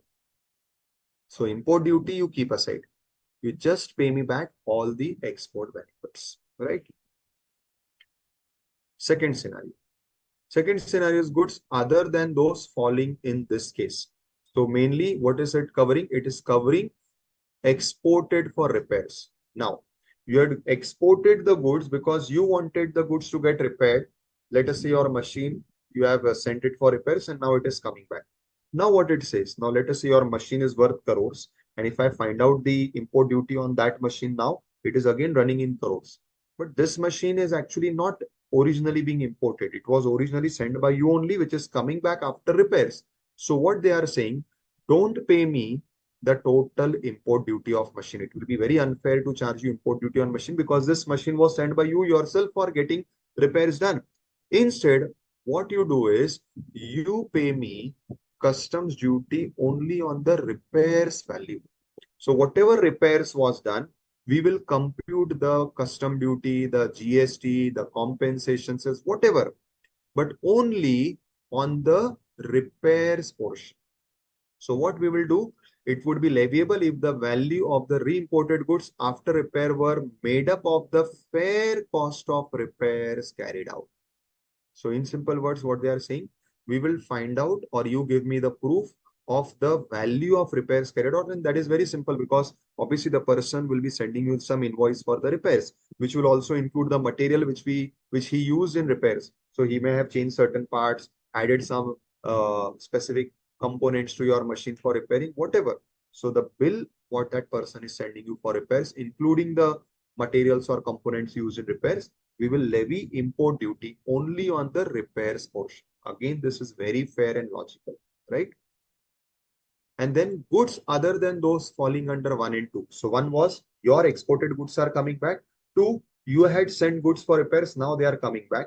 In any other case, there is no duty to be paid.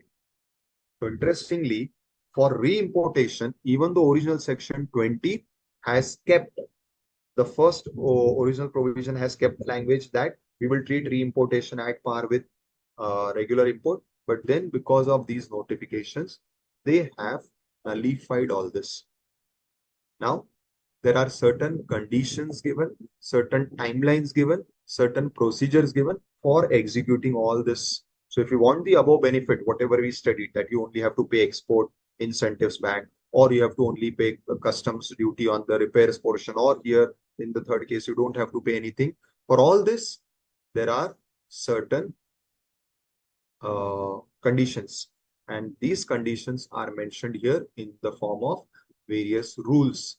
See, I'm not going through them because they are not very relevant for exams and it is not even required, but maybe you may, for your convenience, for your just additional reference, you may study them. So these are the provisions relating to re-import, and all these are the notifications which are given where they have specified the procedural part, the timelines, the detailings. In some cases, you'll find 3 years. In some cases, you'll find 5 years. In some cases, even 10 years. So that is what is given over here.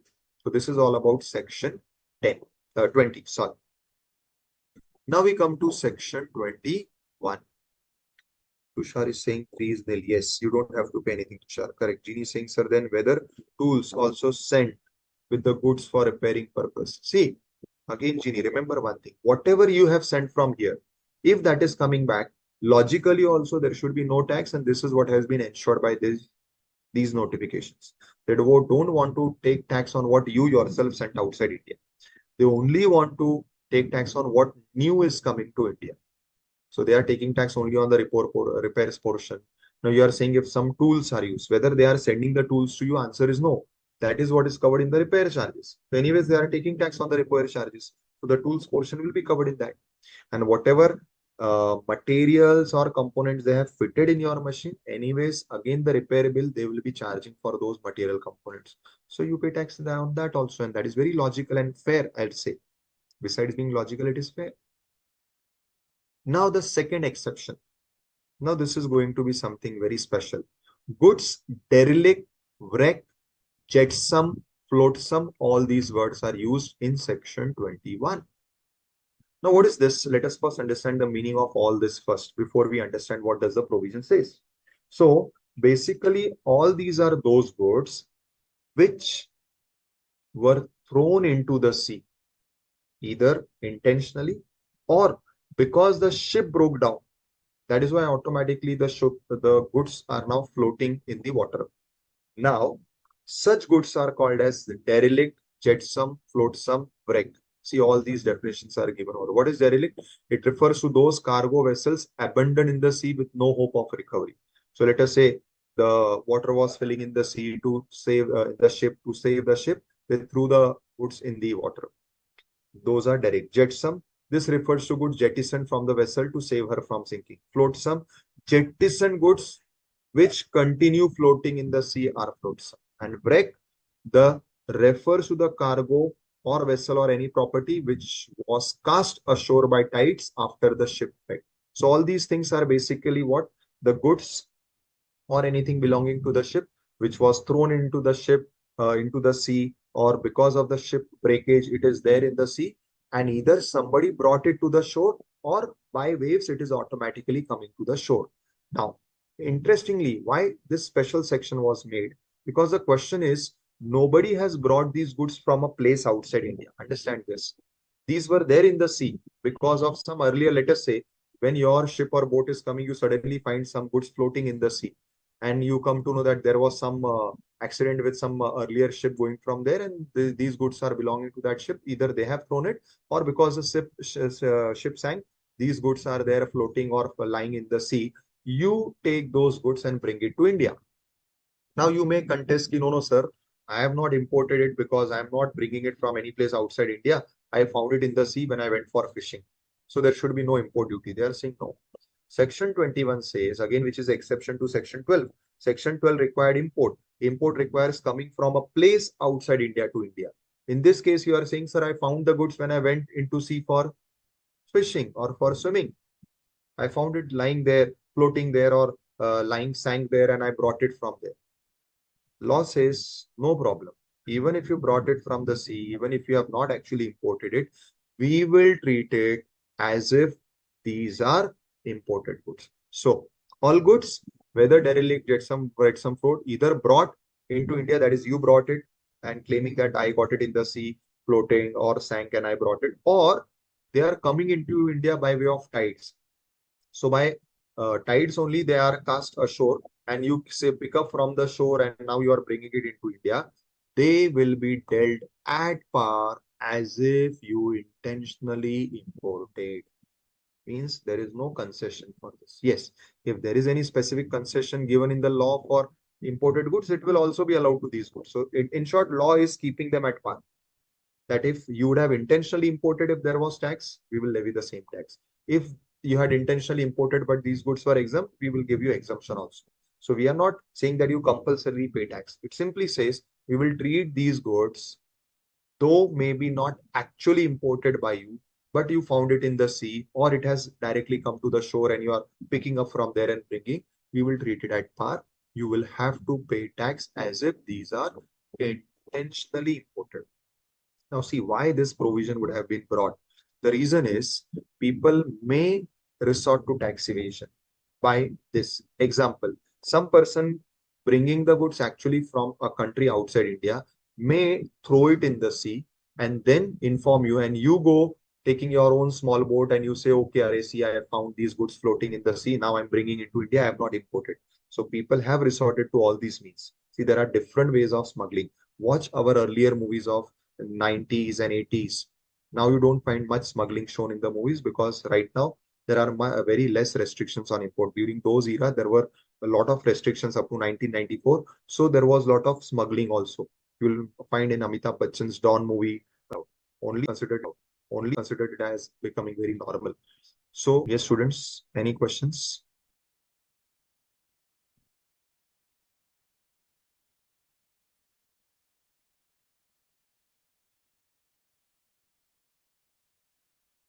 Excellent. So let us proceed now. Now we go on to the next part. That is the mechanism or procedure for assessment. Assessment means computing the duty. So what is given? So first they have given the meaning of assessment. In relation to customs, the term assessment means quantifying the amount of duty, simply finding out how much duty is to be paid. How it is done? The process of assessment will involve first determining the quantity and value. So you have to first find out how much quantity is being imported, exported. Now I'll always say import because majorly duties on import, and then finding out the value. Secondly, it is determining the correct classification. Classification means it is covered in which chapter of the Customs Tariff Act, so that you find out the exact amount of tax. Now, tax rate. So first step, you find out the quantity and on that basis, you find out the value. Second step, you find out the rate of duty. Now, obviously, by multiplying this by the rate, you will get the amount of duty. So you find out the rate. Now, when you are finding out the rate, you will check if there are any abatements, concessions, exemptions. To that extent, the rate will be reduced. And then multiplying the rate by the quantity or the value. Because see, in customs, the rate may be either per quantity, that is unit, liter, etc., or it may be per percentage of value. Whatever it is, you will multiply the rate after adjusting these concessions. And now you will get the final duty amount, which when you pay, the goods will be cleared, or you pay you give the bond equal to 3 times of the duty amount and the goods will be allowed to be warehoused. Now, how is valuation done? That is whole together a different chapter. We'll see that when we go to the chapter on valuation. Now we come to the rate determination. Here comes a very important point and a very important question for exams is, what is the relevant date for determining the rate of duty and the tariff value? Please understand this. Relevant date means what? Now see, there could be different timelines. First, you filed bill of entry. Second, the ship was given entry inwards. Third, the goods were unloaded. Fourth, you cleared the goods from customs. Out of these different dates, on which date you have to check the rate of duty? That date is the relevant date. So what is the answer? The answer is this. So the answer is, if the goods are entered for home consumption, that is, you are clearing the goods immediately on their import. So if the goods are entered for home consumption, the relevant date means the date of which the duty rate will be taken by you is the date of your bill of entry, that is the date when you made the application, or the date when the entry inward permission was given to the ship or the aircraft, whichever is later. So out of both these dates, whichever is later is the date of which you will take the rate. Now, why this is important? Because as we discussed at the start also, rates are changing. In fact, customs rates are very frequently revised because as I mentioned, it is for many other purpose besides taking the amount of tax. It is also for control. It is for managing your foreign relations. So whenever our prime minister or our external affairs minister visits different country, they sign many bilateral contracts, and because of which they keep on revising the custom duty rates, either on the higher side or the lower side. Now, because these rates are changing frequently, it may happen that within this span of time, by the time when the you file bill of entry, the ship comes to India, goods are unloaded, goods are cleared, the rate may have changed. So out of these, which date you will see for finding out the rate? The answer is bill of entry or the permission of entry inwards given to the ship, whichever is later.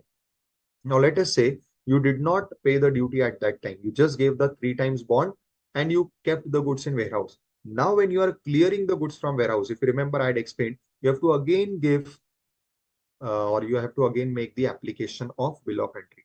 In that particular case, what will be the relevant date? It is the date on which bill of entry for home consumption is presented, which I mentioned as the X bond bill of entry.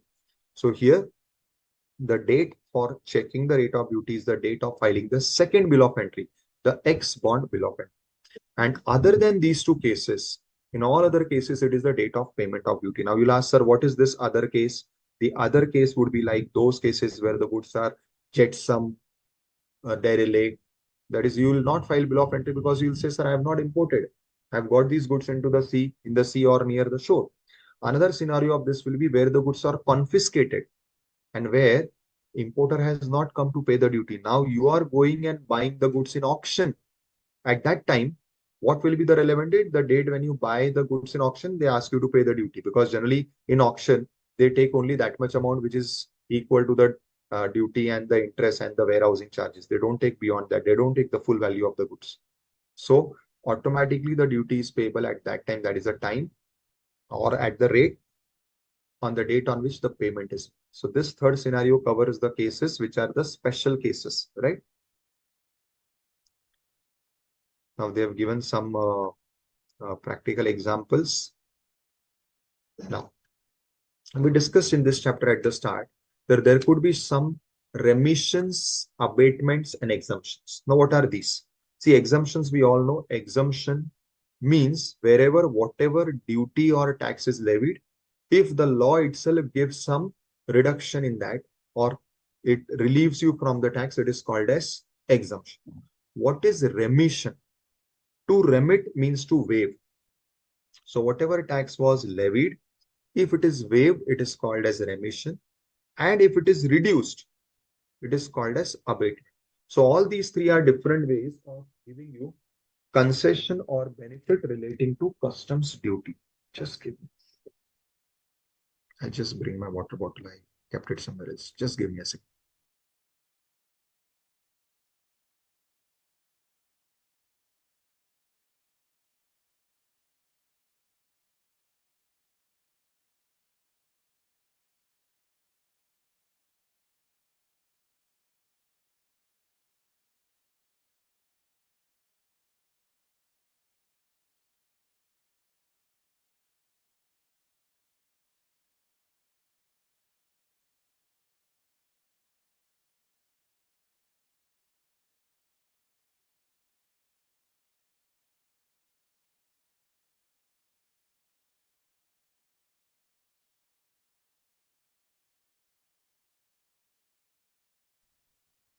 So now what are these concessions or abatements given in the law?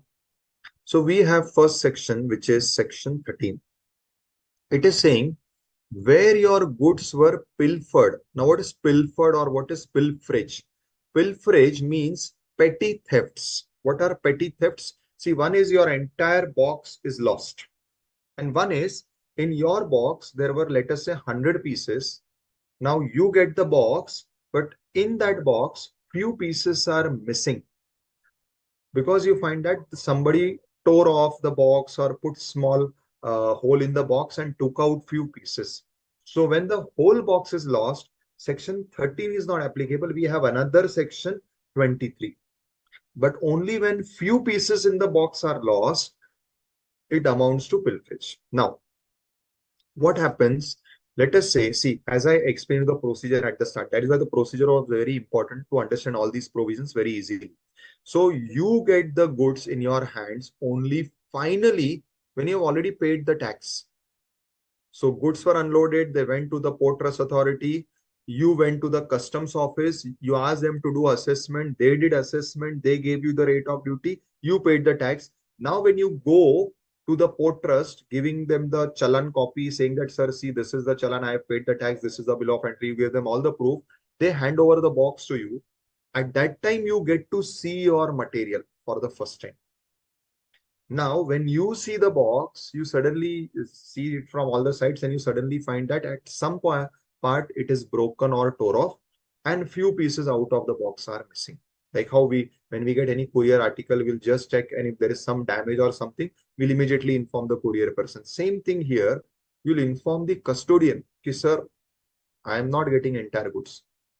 So whatever goods are missing, to that extent, now remember our charging section rule, what Honorable Supreme Court said, you are liable to pay duty eventually when you clear. Now I will say, sir, I am not clearing 100 pieces. My box should have had 100 pieces. My original invoice, everything was for 100 pieces, but I am now getting only 95. 5 are pilfered. So I should not be liable to pay tax on pilferage. This is what 13 says. 13 says that you will not be liable to pay the duty on such pilfered goods. Yes, there is exception if these goods are restored. So let us say you file a police complaint and later on they catch hold of the thief and you are returned back, then okay, you'll have to pay. But for the time being, right now, the duty on those 5 units which are pilfered will be waived. That is the concession given by section 13. Yes, but the government is very smart. It is saying they will take the duty from the custodian. Why? Because the goods are lost while they were in the custodian's custody. So somebody has to pay tax because actually the 5 units have come to India. Please understand this. See, if they are, somebody has taken it, if theft has happened, it means they have come into India. So technically, the government should also get tax, but you will not be saddled with the responsibility of paying the tax. They will collect it from the custodian if they want. Fine. So what are the conditions given? So the conditions given are imported goods are pilfered. Pilfered means petty theft. Pilferage should have occurred after the goods are unloaded and before it is cleared. So before you take the goods, before that, that is for the first time when you see the goods, then only you'll come to that pilferage has happened. So pilferage should have happened anytime between this and the pilfered goods are not restored back to you, because if they are given back to you, then obviously you will have to pay the tax on that. But if they are not given back to you, you don't have to pay tax. Now, circumstances in which pilferage can be claimed. In order to claim pilferage, the following should exist. One, there should be evidence of tampering the box. So you should prove that, see, my box is damaged, somewhere it is torn, somewhere some hole is put. So it shows that there is some pilferage. There should be blank space for the missing article. See, only then you can prove that, see, there should have been 100 pieces. You can see the box is designed for 100 pieces, but 5 pieces, the place is blank. And the missing article should be unit article, means the entire box is not lost. As I said, if your entire box is lost, there is another section giving you relief, but this section will give you relief not when the entire box is lost, but few pieces inside the box is lost. Pilferage notice at the time of removal. Now this is interesting. Section 13 has waived the tax on those 5 units, but I have already paid tax on 100 because I did not know that pilferage has happened. It is only when I go and check the parcel while taking it from the port authorities, I find that 5 units are missing. Then they say, in such cases, if you have already paid the duty, then the amount will be refunded back. So you prove pilferage, you take back the duty which you have paid on 5 units, because you paid on 100, you are taking 95, I will give you back the duty on 5. Following points require your consideration. Fine. If goods are pilfered after order of clearance, as we saw, but before goods are actually cleared, duty is leviable. Now, this is important. Now, clearance has happened. But before you could take the goods actually outside, then pilferage has happened, then the government will not give you any concession. So it should happen before clearance of goods happens. And this is logical. 13 only covers pilferage. It does not deals with the entire complete loss or theft or go of goods because it is covered by another section. As I said, it is covered by 23. Next, provisions of 13 would not apply if it can be shown that pilferage took place prior to unloading. Now, this is interesting. Your pilferage happened even before unloading. Now the question is, section 13 does not apply because the language of 13 says we apply only after unloading. So will you be liable to pay tax? Answer is no. See, the basic point is section 13 is not only taking away your responsibility, but it is also putting responsibility on custodian. So 13 serves two purposes. It is giving you relief, but at the same time, it has to put responsibility on somebody else, which is the custodian. That is why 13 applies between the stage of unloading till the stage of clearance, because this is the stage when the goods are with custodian. What if pilferage has happened even before that? No worries. You are not required to pay tax because the goods never landed into India in the first place. So if at the time of unloading itself, that is during transit, there was some loss, don't worry. Even though 13 is not applicable, even though 13 is not giving you relief, you will not be required to pay tax. Why? Because here the charging section itself does not apply. Because if something has not landed into India, it means it was never imported. So to that extent, again, you are not required to pay duty, but the reason is not 13. The reason is the charging section 12 itself. In case of pilferage, only 13 applies and the claim of refund under 23(1) is not permissible. So obviously, both are giving you benefit, 23 and 13. You can take benefit of any one. Section 13 applies to goods which are under the custody of the custodian. Duty on pilferage amount from the custody of the custodian is payable. So that's why I'm saying 13 is not only giving you relief, it is also for putting responsibility on the custodian. So it is a two-way provision. See, Ayush, in case of loss in transit, as I said, in the first place itself, the duty will not be levied. Now you'll say, sir, how? See, when unloading happens, again, when we go to the later chapters, you'll find that unloading generally happens under the supervision of custom officers. So if unload at the time of unloading, it is identified, there will be no need of refund because at the time of assessment itself, they will say, ki, Are bhai, your goods are unloaded only 95 units. So we are computing 95 only. So there is no question of taking refund, right? Now, next section is section 23, which deals with remission. Now, again, remission means waiving your duty. Now, it covers the case where the entire goods, not few pieces, but the entire goods are either lost or destroyed or they are abandoned. Now, interesting, three things are covered. So, one, there is some loss, either maybe because of theft or anything. Second, they are destroyed, maybe because of climatic conditions, fire or something. Or third, you as importer abandon the goods. So let us say you come to the port, you just go and check your parcel and you suddenly find that the goods are not as per your order. You always have the powers to leave the goods there itself, that is abandon. In all these cases, even though the goods are lying in India, even though they are physically brought to India, there is no duty. Why? Apply the logic what we studied in the case laws of Honorable Supreme Court. Honorable Supreme Court just wants you to pay duty only when you clear. So here, even though physically the goods are in India, you are absolved of the responsibility because you are not clearing. Why? Either because it is lost or it is totally destroyed, or if everything is fine, but you don't want the goods for any reason, you abandon them, you leave them. How they will get their duty, that is their headache. Obviously, they will get the duty in case of abandoned goods by auctioning them. So that is their headache, right? Now, so what does this section says? Without prejudice to 13. So 13 and 23, both benefits cannot happen. You can take only one benefit. Where it is shown to the satisfaction of the AC or the DC of customs that imported goods have been lost, except for pilferage because that is covered in 13, or destroyed any time before clearance, the ACDC will remit the duty. So you have to prove it to them, ki, sir, see the entire box is lost or it is destroyed because there was some fire. So they have the power to waive the duty on the entire parcel under section 23. Now this benefit can be taken anytime before clearance for home consumption. So what it covers? When it says home consumption, it will also cover goods which were kept in warehouse. So see, 13 did not apply to the goods which were kept in warehouse because 13 wanted to put responsibility on the custodian. So it applied only when the goods are removed from the custodian. So till that stage, 13 applied.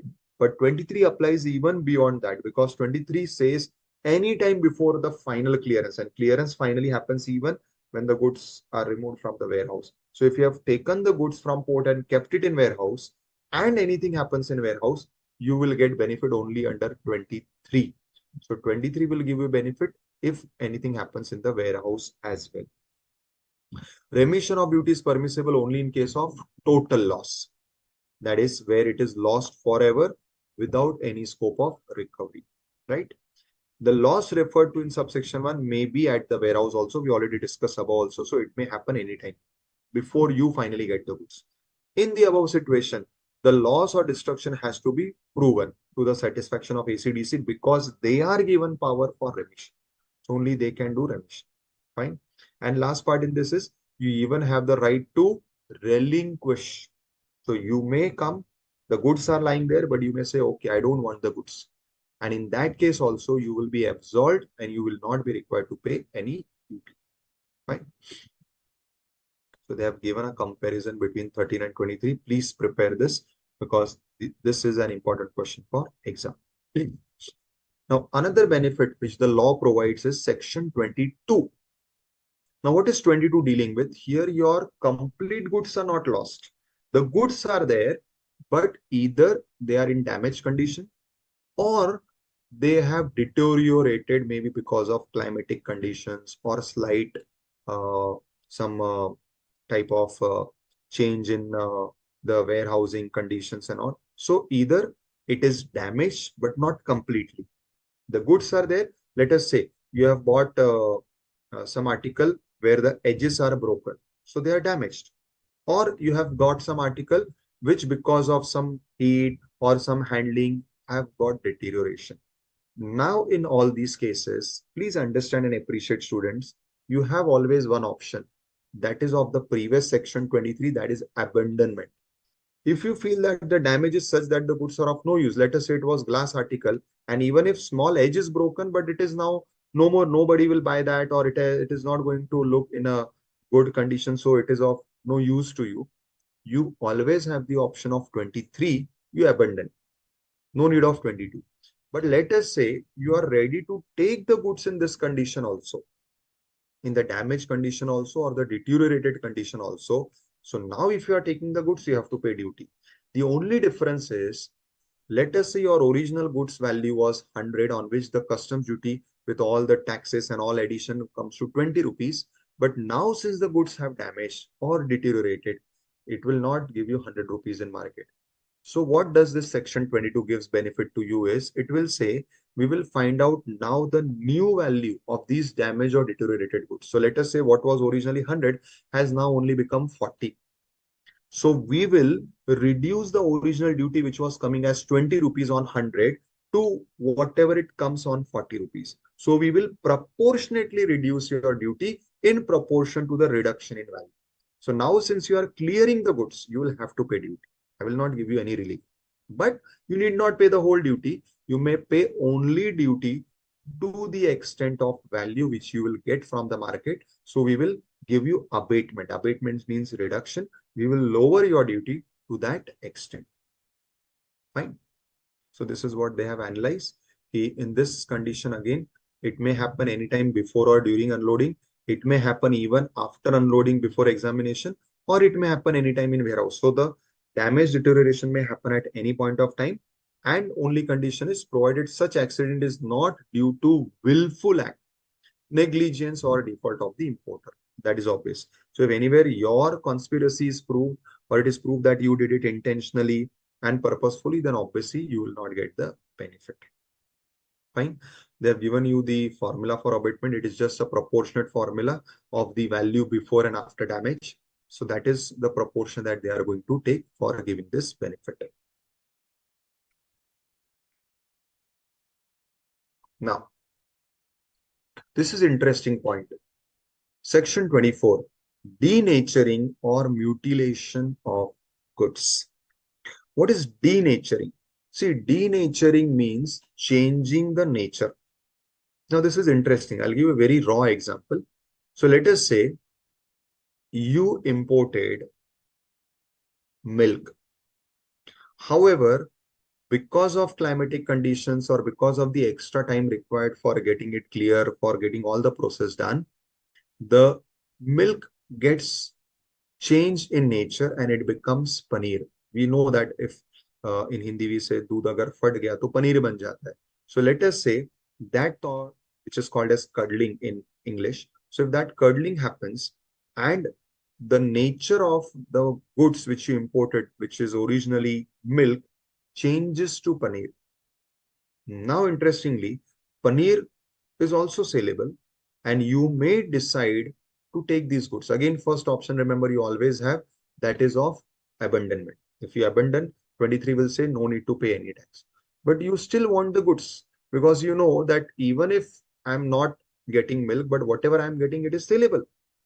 So there are so many examples where, like, let us say you had imported or ordered raw mangoes, which is called as kachi keri, which is a different. But by the time you got it, it ripened and it became actually mango. So keri and mango are actually two different things. So this is what is denaturing. Now, what is interesting to note is why this special section is made, because you originally ordered or imported A, but what you are clearing has changed in nature and it has become B. Now, if this happens, the question is on what you have to pay the tax, because maybe the rate may be different, the provisions may be different, concessions may be different for A and B. In this particular case, what should be done? So what does the law say in section 24? It empowers the central government to make rules for permitting, at the request of the owner, the denaturing or mutilation of imported goods. So firstly, the provision says that this section will allow the government to make rules whereby you yourself can ask the government, okay, sir, allow me to change the nature. Now, when this will happen, let us say the same example of milk. You expected that whatever milk you have ordered, whatever is imported, will get cleared in 3 days. And till that time, you know, the milk will be in good condition or it will be usable by you for your further processing, etc. But for some reason, this is taking more time than 3 days. Now you know that even if you get the milk cleared after 5 days, which is still milk after 5 days also, but it may not serve the purpose for which you are importing the milk. Now you yourself may approach the customs office under section 24, asking them to do some process in that milk to either change it to curd or change it to paneer. So you are given an option, or this particular section is empowering the government to make such a rule whereby you can make an application asking them to allow you to change the nature of the goods. So before we come to what duty you will pay, the first thing is this provision is also allowing you, if such rules are made by the central government, you can make an application and you yourself can change the nature of the goods. And this when you will do, when you will feel that I'm not going to get proper value or I will not be able to use the goods for the purpose for which I had imported for some reason. But if I change the nature, it may become a better usable goods. So you are allowed to do that. Obviously, there has to be rules. Now, and where any goods are so denatured or mutilated, so now you have changed the nature as per the above provisions, then they shall be chargeable to duty as such rate as would be applicable had the goods being imported in the denatured forms. Now they will be levying tax of the B rate of goods. That is not what you imported, but what is now in the new form or in the new nature. So after denaturing, what new product you are getting, or again, applying the same logic of Honorable Supreme Court which they gave, we will be levying tax at the time of clearance. So now is, if I apply the same analogy over here, I get the answer. Whatever you are clearing, if you are clearing paneer, we will apply the rate and all concessions, exemption, whatever applicable to paneer.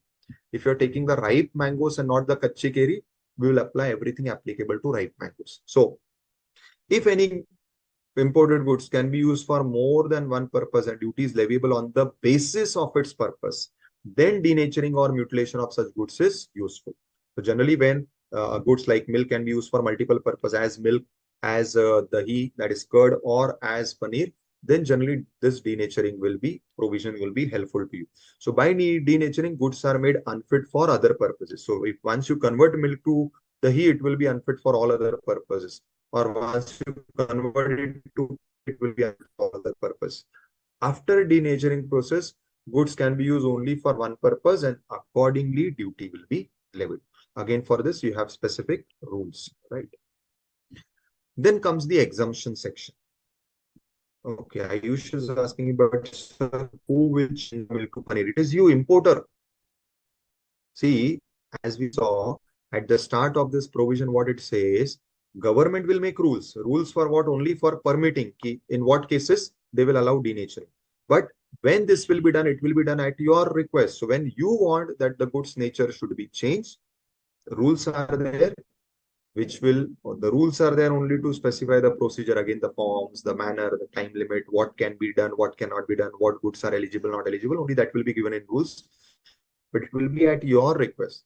So where you feel that you don't want to clear milk, why? Because see, maybe now, you know, by the time I clear, I take it to my factory, it would be of no use. Better let me change it here itself, so that at least my duty may change.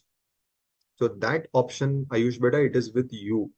So importer will be given that option to decide what it's want to clear. And only the thing is that it will have to follow the rules. Whatever it will do, it will be as per the rules within the four corner of the rules. Now, exemption.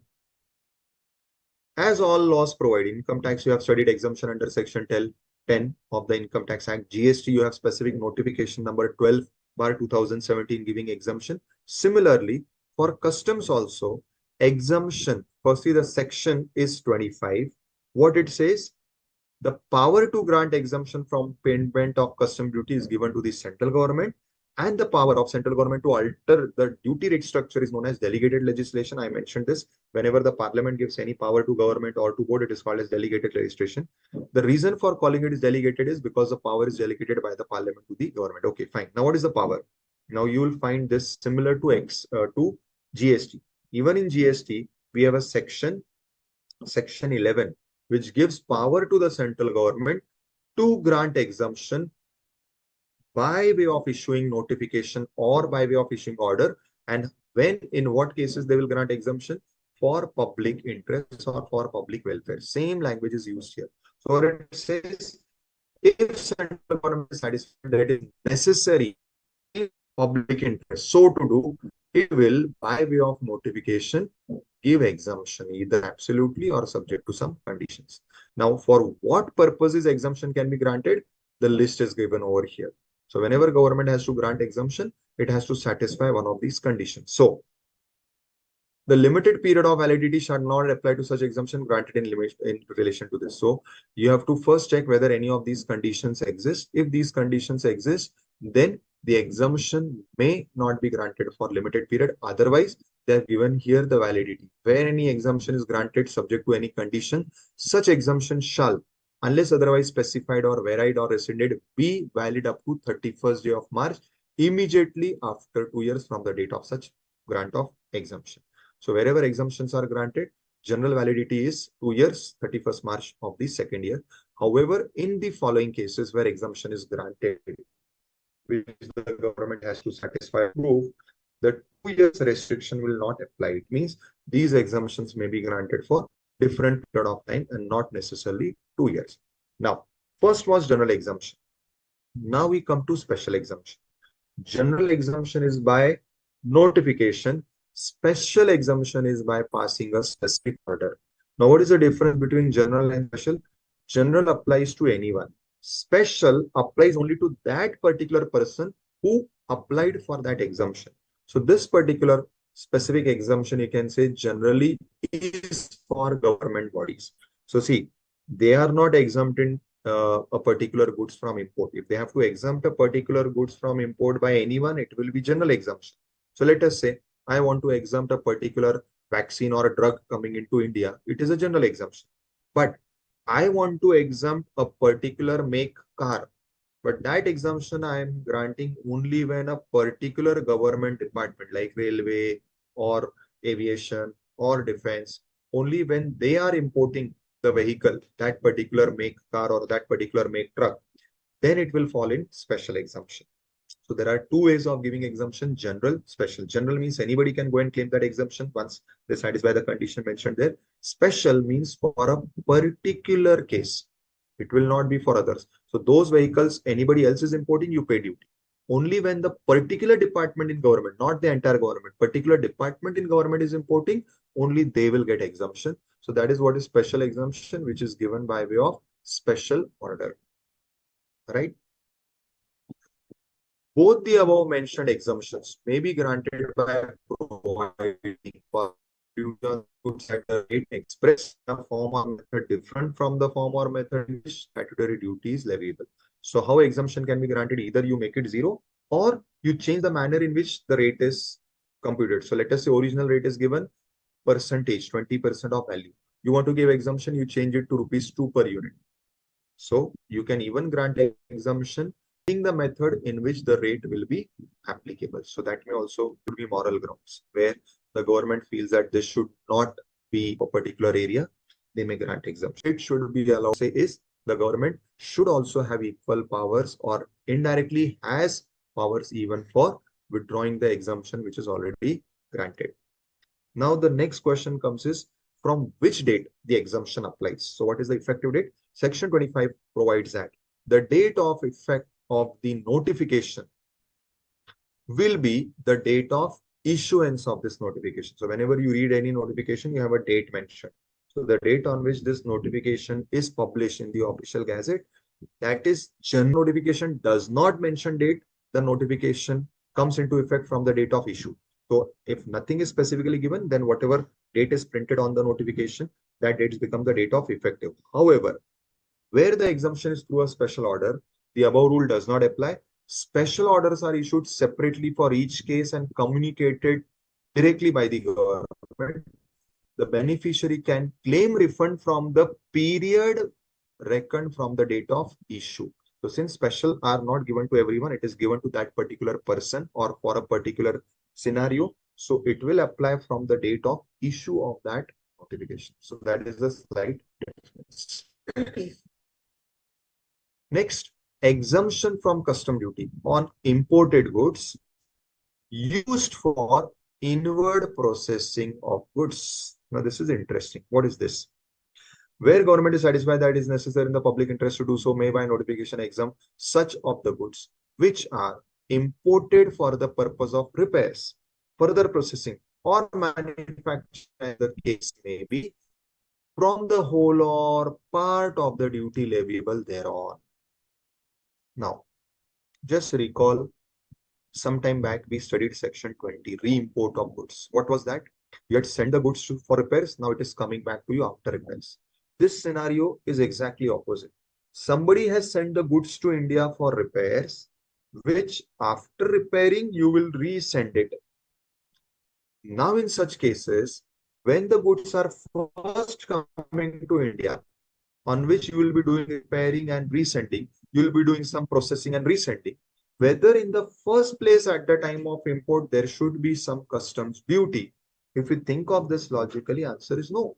Because these goods are not meant for purposes to be used in India. They are brought into India because they have to be repaired or some sort of processing, manufacturing has to be done. And right from the beginning, we know they will be resent.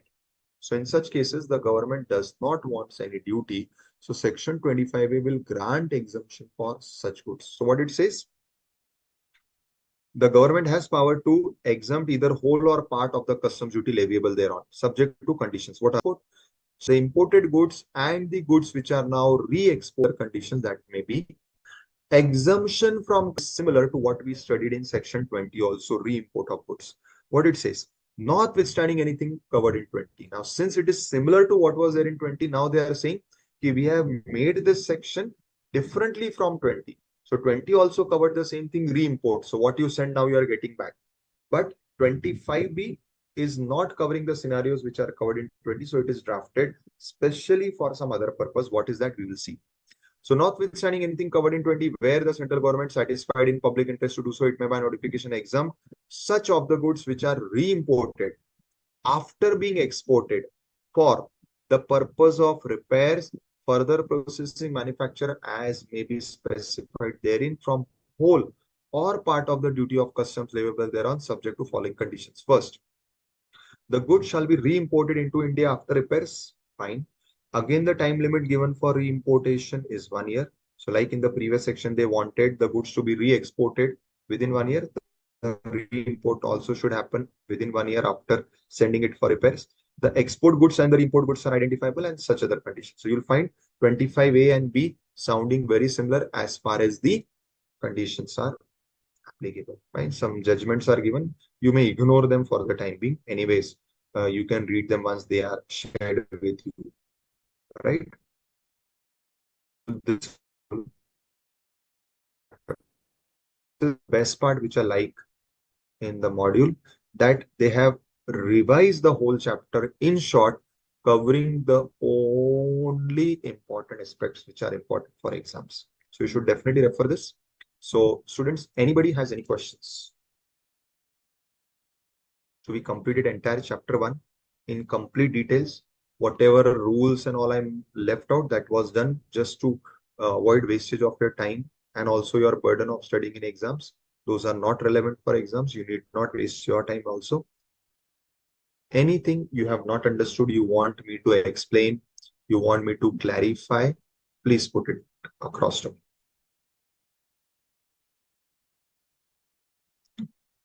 See, they have mentioned very beautifully everything in detail. You have to only learn from what is given over here. Students, don't go beyond this. Yes, what you are not able to understand from here because it is very short, you can go to the main part. But at least for all other purposes, use this. It is the best thing that you have for your exams. Nothing else you need to refer, at least as far as this subject of customs and in fact the entire indirect tax is concerned. Yes, students, please let me know your questions on any of the things that we discussed, or maybe even other things related to the subject may not be covered today. If any questions you have in particular about the subject, you may put it across. Sir, in examination, would there be question on judicial precedents? See, there are no direct questions as such on judicial precedents, beta. It is, you have to quote them when you're answering, if required. So if the question is about, let us say, reimportation or any particular exemption, and there is a relevant judgment, you may quote it, but otherwise, Ayush, there is no direct question asking ki, okay, tell me this judgment. Raj is saying deterioration after unloading. Okay, Raj, so what is your question in this? Deterioration after unloading. See, whatever benefits are given in these sections 23, 22, those benefits are applicable strictly within the parameters of what they have mentioned. So if something is not covered in their parameters, you will not get the benefit. Now you are saying deterioration after unloading.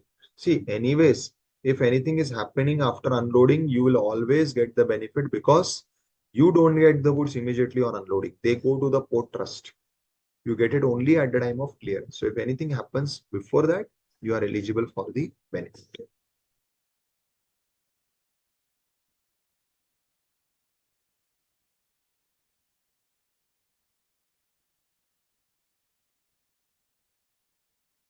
Tushar, beta 25 in short is simple. 25 is the section which gives exemption. Exemptions are of two types. One general, other special. General exemption is the one where I will say I am exempting these cars. So whoever imports this car will get the exemption. Special exemption is when I will say these cars imported by the forest department will only be exempt. That is what is special. That is what is about exemption. General and special. General is given by notification. Special is given by order. Fine, Tushar?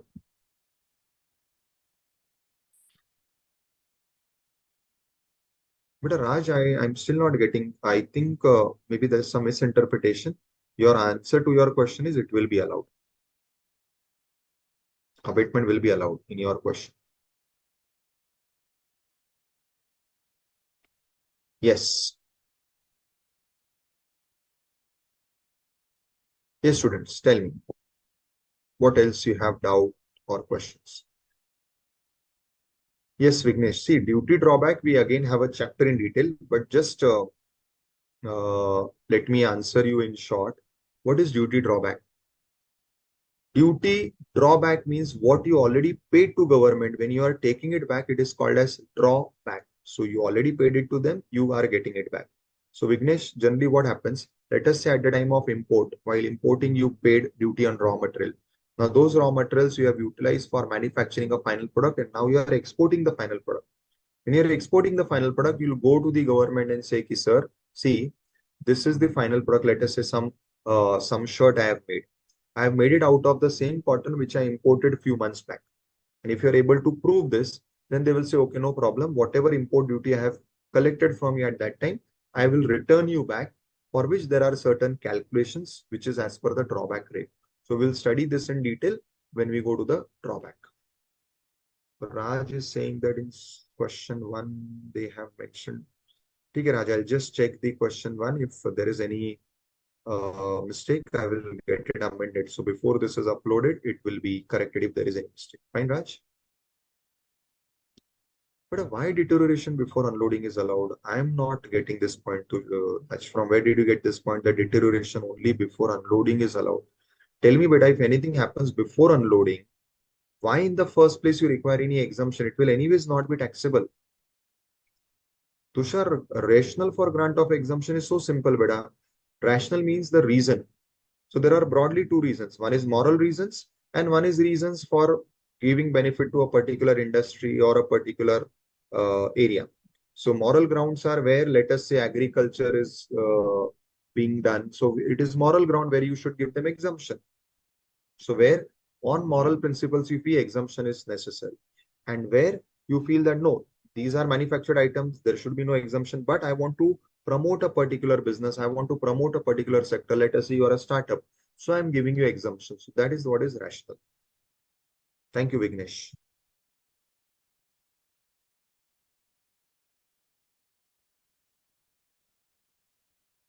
Thank you, Ginny. Yeah, I try to do that. Okay, Raj, let me go through that. Question 15, what is there in the module? I'll check, I'll see. See, I'll simply say, Raj, you first read the provision. See, here also, I think in short, we'll have the provision somewhere, 22. Okay, they have given it in very short. We'll have to see the detailed provision. But if the provision says that abatement will be allowed for deterioration, we have to check when this deterioration has happened. I still believe that it is not deterioration before unloading. Still, I'll go through that, what you have mentioned. Let me check, and if there is any correction or change, that will be made before this is uploaded. Fine, Raj?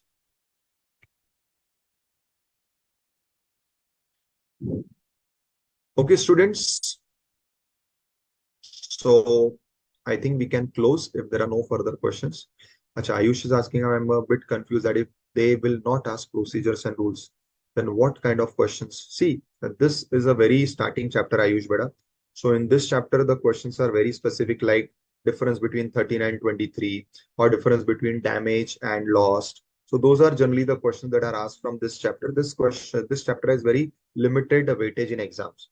More weightage is to the other chapters. Anyways, in your total syllabus of 100 marks, custom is already having a very small weightage, though the custom is very vast. You'll see so many chapters in customs. Out of that, this particular chapter has very limited questions. Maybe some question on the original charging section 12, and majorly on these special provisions like re-import of goods or difference between pilferage and loss. So those are the difference. Yes, Raj, correct. Perfect. Fine. Is this clear to all students then? So it was really nice time having a discussion with you all. I'll request that maybe next time when you all are coming, please come prepared. Maybe read the next chapter. You know what is the next chapter we are going to have these types of duties, so that you will be having more questions and doubts so that it can be solved at the time of lecture itself. And when you will be getting your doubts solved, it will add more value. In fact, you'll be able to remember the sections more clearly. See, otherwise, you have to keep on revising. But when you are involved in the lecture at the time of learning itself, means at the time of lecture itself, it will be more retained in your minds, and you even at the time of exams you will be able to recall the live lecture. You'll be able to recall the stories or the incidents that we discussed. But for that, to increase your involvement, I'll recommend that you now start reading the chapters. You may not understand everything because there may be certain things which are very technical or certain things which you may not have seen in real life. No problem. Keep those markings ready. And whenever we discuss that in the class, ask those questions. Fine, students. Okay, then take care. Enjoy the festive season and also keep studying regularly.